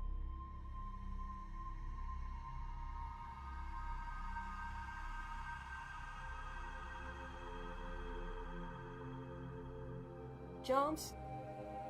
Jones. Understood. We're on our way. Okay, I think I'm gonna do this one then. This is the piece of dialogue I should play here.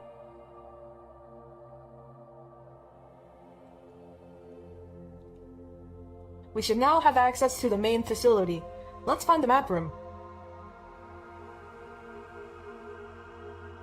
Okay, didn't bring that one. So understood, we're on our way.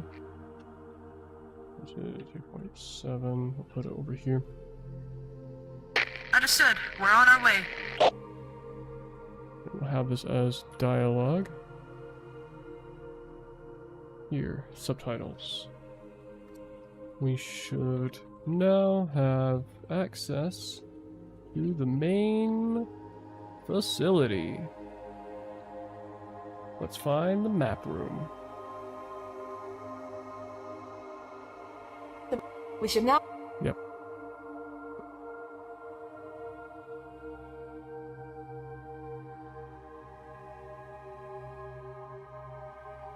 Oh, I lost it. Where is the, there it is. You can tell so many things go into making these cinematics, even just this. Just a very simple cinematic with, like some small gameplay stuff that plays We should later now on. have access to the main facility. Let's find the map room. I'll say about here.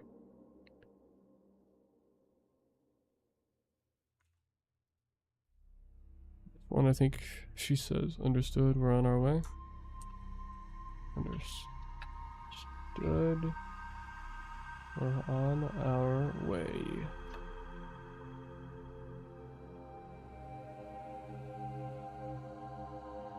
Like, so many stuff is involved with these small cinematics.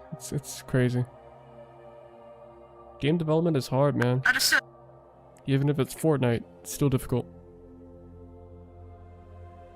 I don't think many people understand that. I see a lot of people like... There's an article that was written about Flawless Cowboy, which is insane, by the way. I think it was Windows Central. And they wrote an article about Flawless Cowboy, Silent Incursion, the trailer. And they were like, oh, this guy's single-handedly on his own as a solo developer remaking Halo Combat Evolved in Fortnite. and the latest trailer looks really cool. Someone in like the comments, they were like discussing like the copyright behind that, and before I mention it, it's like, as far as I'm aware, it's fine. Just kind of like falls under fan game, and it's a free product. It's not like I'm making people buy Flawless Cowboy, and I don't use any of the actual assets from Halo. The things that I use from Halo are made from scratch, and or from Fortnite, and or from Sketchfab. They're not like Master Chief, the character in this, he's made from scratch by a modeler who made it for Flawless Cowboy. Same thing with some other things. But someone in the comments, they saw the cinematic and they're saying, oh, it looks like poop. I'm not even censoring it. They just said like it looks like poop. It's like, cool, great, thanks. Thanks, man. I appreciate it. So cool. I just don't think people understand that, like, one, I just turned 19 on June 6th, right? I was developing the first mission. Did something disconnect? Am I going crazy? Did something disconnect? No, I don't know what that was. I'm 19. I started developing boarding action when I was 17, and I turned 18, and then I released boarding action, right? So I'm young, I'm inexperienced, don't have like any, you know, background in anything. And boarding action was my first ever UEFN project. It's been 1 year since then, and I'm still developing on my own for these projects, and I made that cinematic in a week. Not many people can do that. And I'm not trying to, like, you know, toot my own horn or anything, but like, not many people can create a cinematic like that, remaking it from Campaign Evolved in a week, less than a week, I think it's like 5 days, on their own, and make these maps within a few months, as high quality as I believe they are. That's just not an easy thing, and so it is kind of sad that people disregard it because they just don't understand. You know, they don't understand how difficult this sort of thing is. They see like, oh, Campaign Evolved looks better. Of course it does. This is based on Combat Evolved and has aspects from Campaign Evolved, but like, of course, a, you know, AAA studio, this huge team, which are also on a time crunch. So I understand like some of the issues with that game from that perspective. They're working with very hard limits because of their terrible leadership. But still, they're a huge team. They have like really experienced people. Even the cinematics, you know, directed by really experienced people. Even with some of the flaws and stuff, that's because of the time restraints. You know, it's just like, if it's even comparable, I think that's a pretty big deal. But I just thought that was so interesting because that really goes to show like how people don't really understand game development, even in a UGC platform like Fortnite. People that do that, like that's great, and you know, I like talking to people that work in UEFN. I'm just gonna kind of do a fly through of all these environments real quick. You know, it's really nice talking to people that understand struggles and, you know, developing UEFN themselves, and you know, it's fantastic. You know, having it acknowledged. I mean, I don't want to get like mad over, you know, a few people online that will hate on it because, you know, for all that little bit of hate, you know, there's you know, triple the amount of people that like actually enjoy it, actually love it. You know, I have 1,300 followers on Fortnite, and not many people can say they've gotten that within a year. I won a community award. I was nominated and I won Best New Creator. And Flawless Cowboy Cover Night was also nominated, did not win, but it was nominated for Most Innovative Experience. I understand why they didn't win that one. It's the only other category that probably could have fit anything I've ever made, but yeah. It is acknowledged, and it's pretty cool. Makes me happy. But yeah, we got some cool stuff going on, and I'm actively trying to remember what else I need to add. That's what I need to do. I need to add a beacon. Right here. Needs to be a beacon.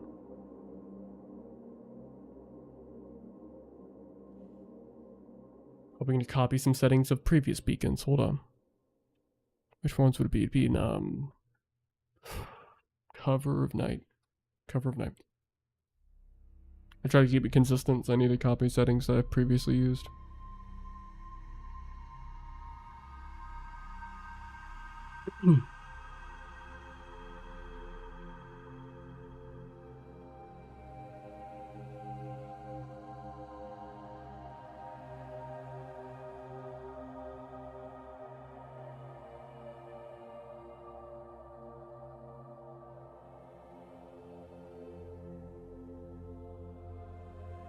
Anyway, I was just saying that, like, game development's hard.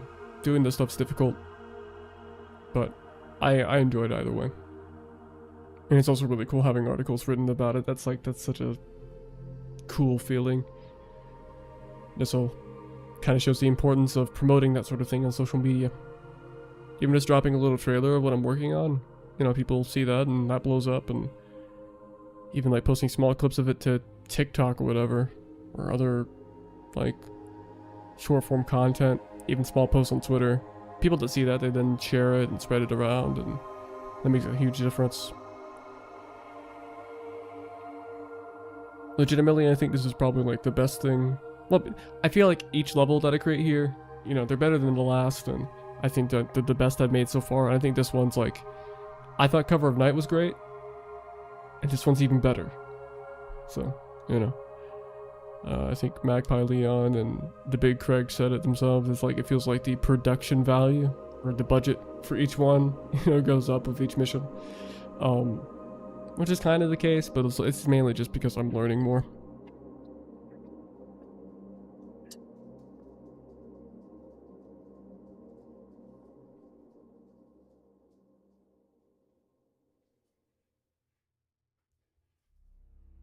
Load faster!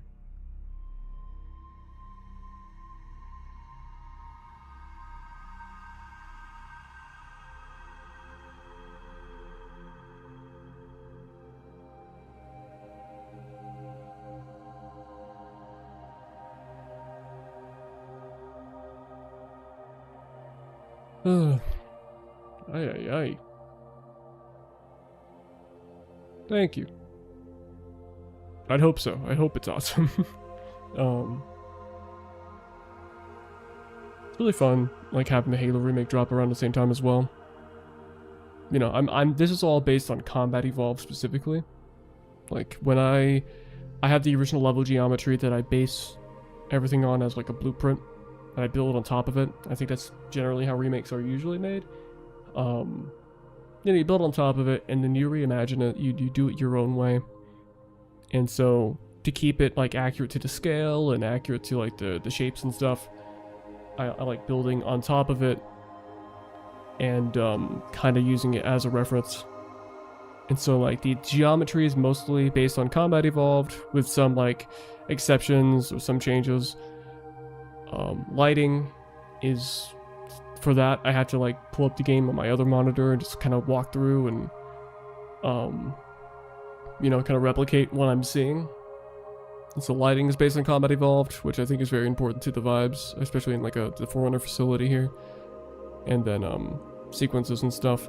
But then cinematics I get to take straight from Campaign Evolved, because cinematics and Campaign Evolved for the most part are really, really good. So I get to kind of mix and match, you know, different things. Some ideas in Anniversary, although I'm not a fan of Anniversary at all. Some specific ideas are pretty cool that they try. They don't execute it well, but you know, you can take those ideas and kind of forge your own version of it and keep it faithful. I also look at some mods, Campaign Revolved and Ruby's Rebalanced for Campaign Evolved. Not Campaign Evolved. Combat Revolved and Ruby's Rebalanced. Combat Evolved. Like those mods, I look at those and I try to see what ideas I can use. For this mission, not as much, but for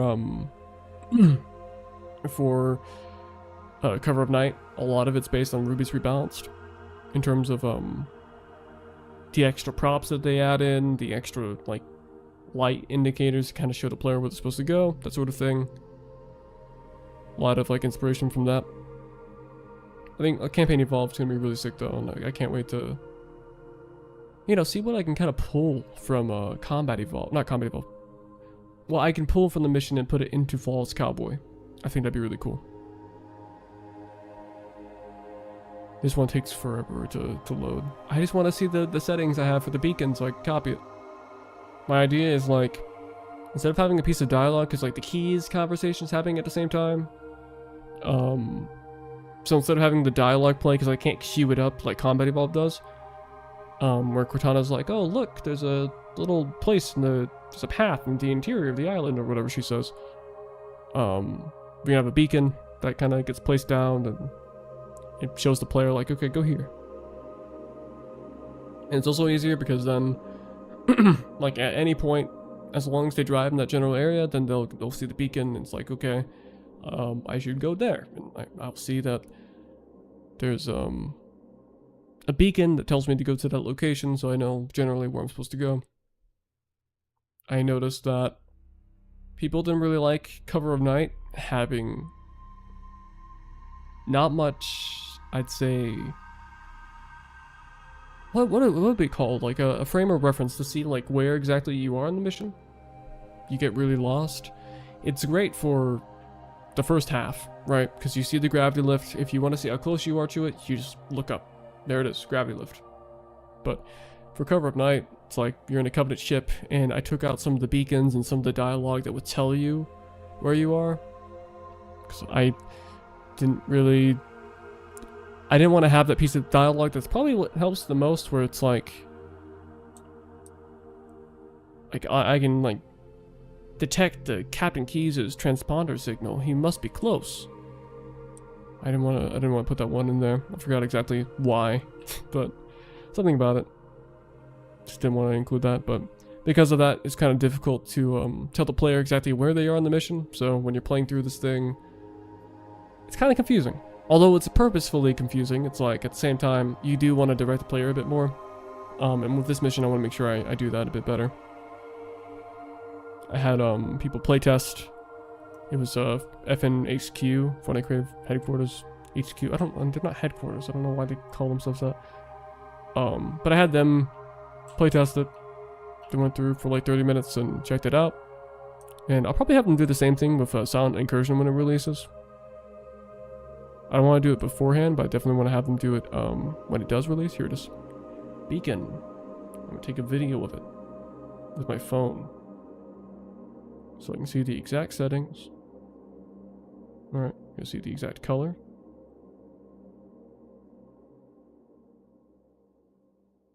I'm sure there's an easier way to do this. Let me see if I can just copy it.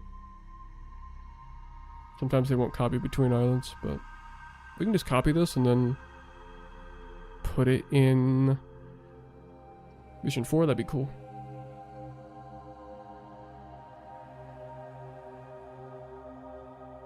Ooh.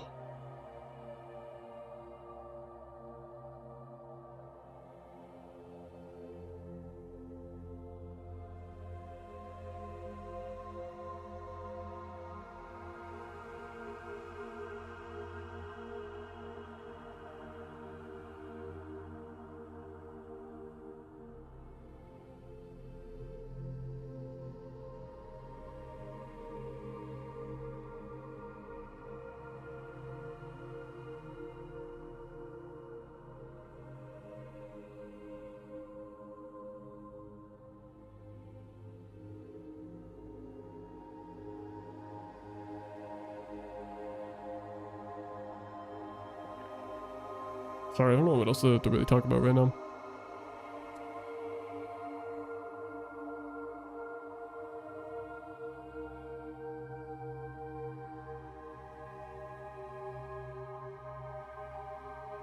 There is like...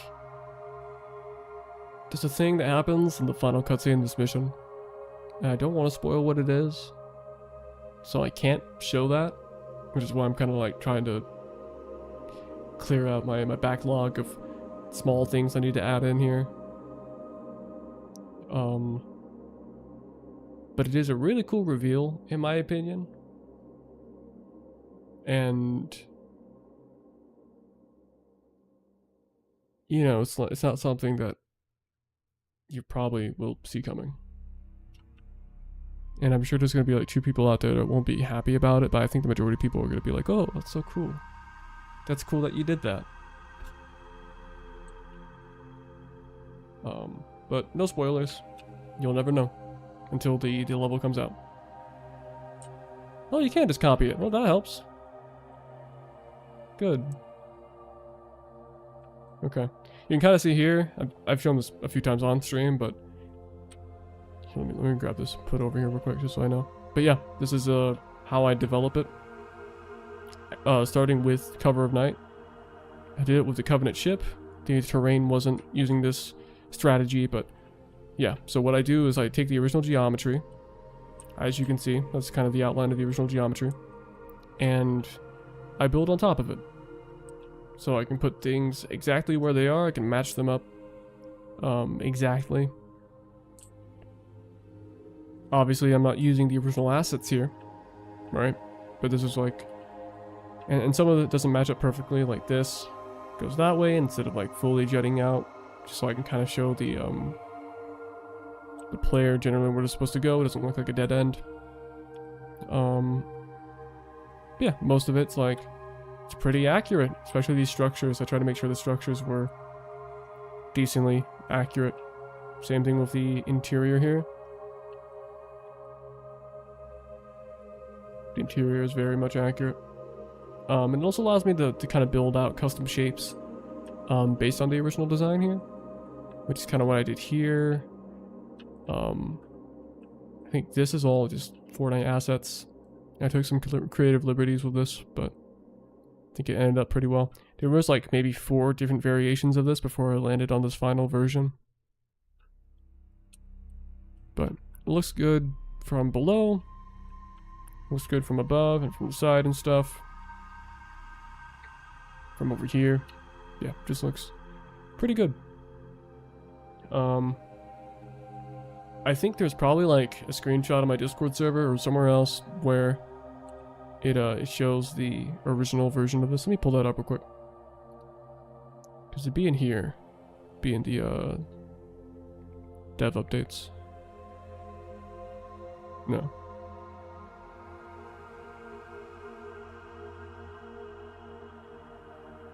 That's way later on.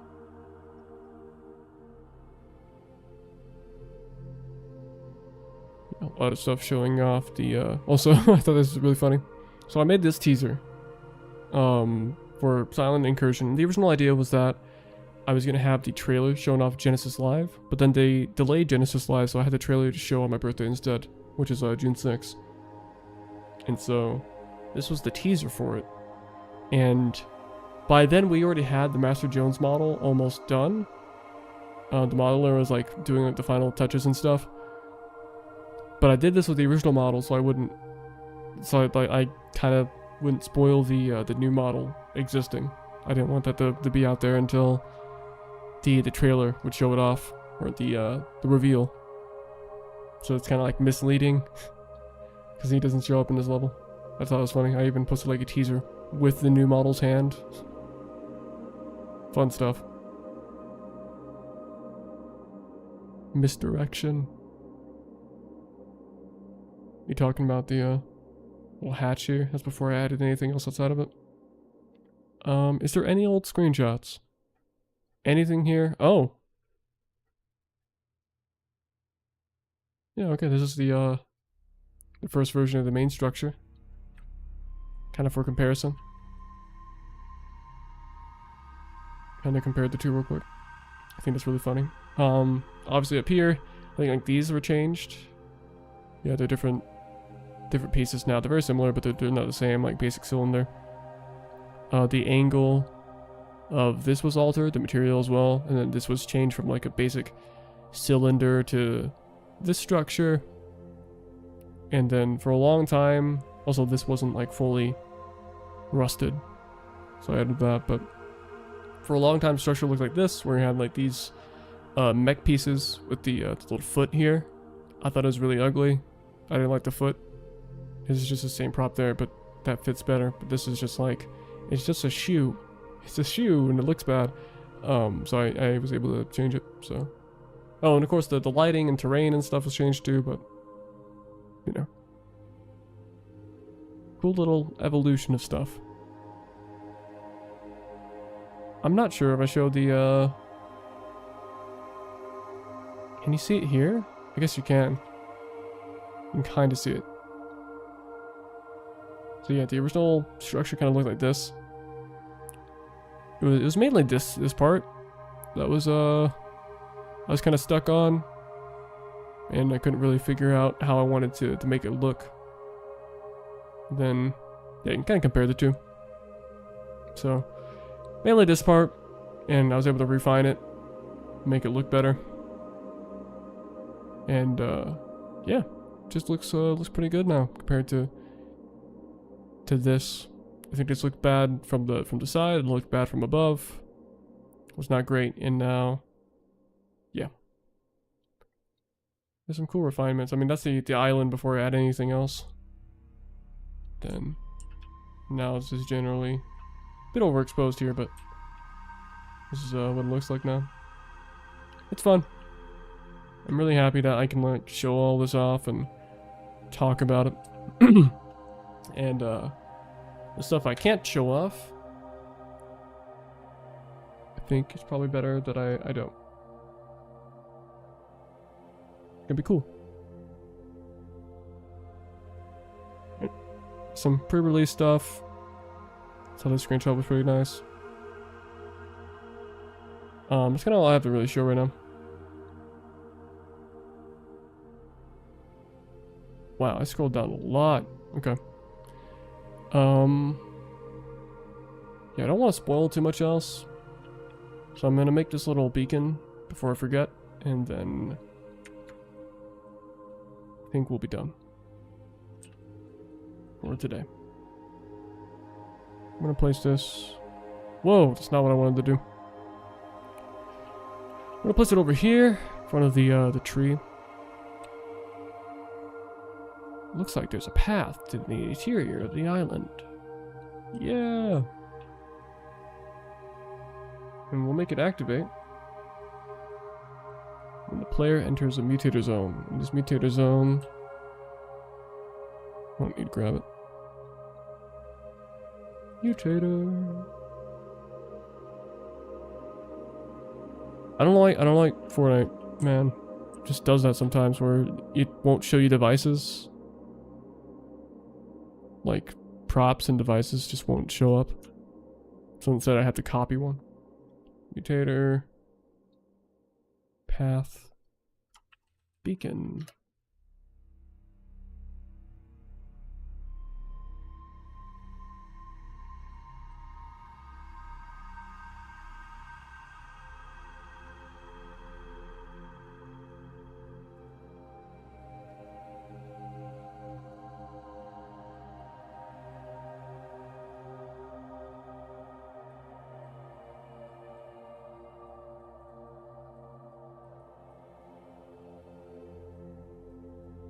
Okay, so they enter this thing, and then this disables, and then this enables when they enter that.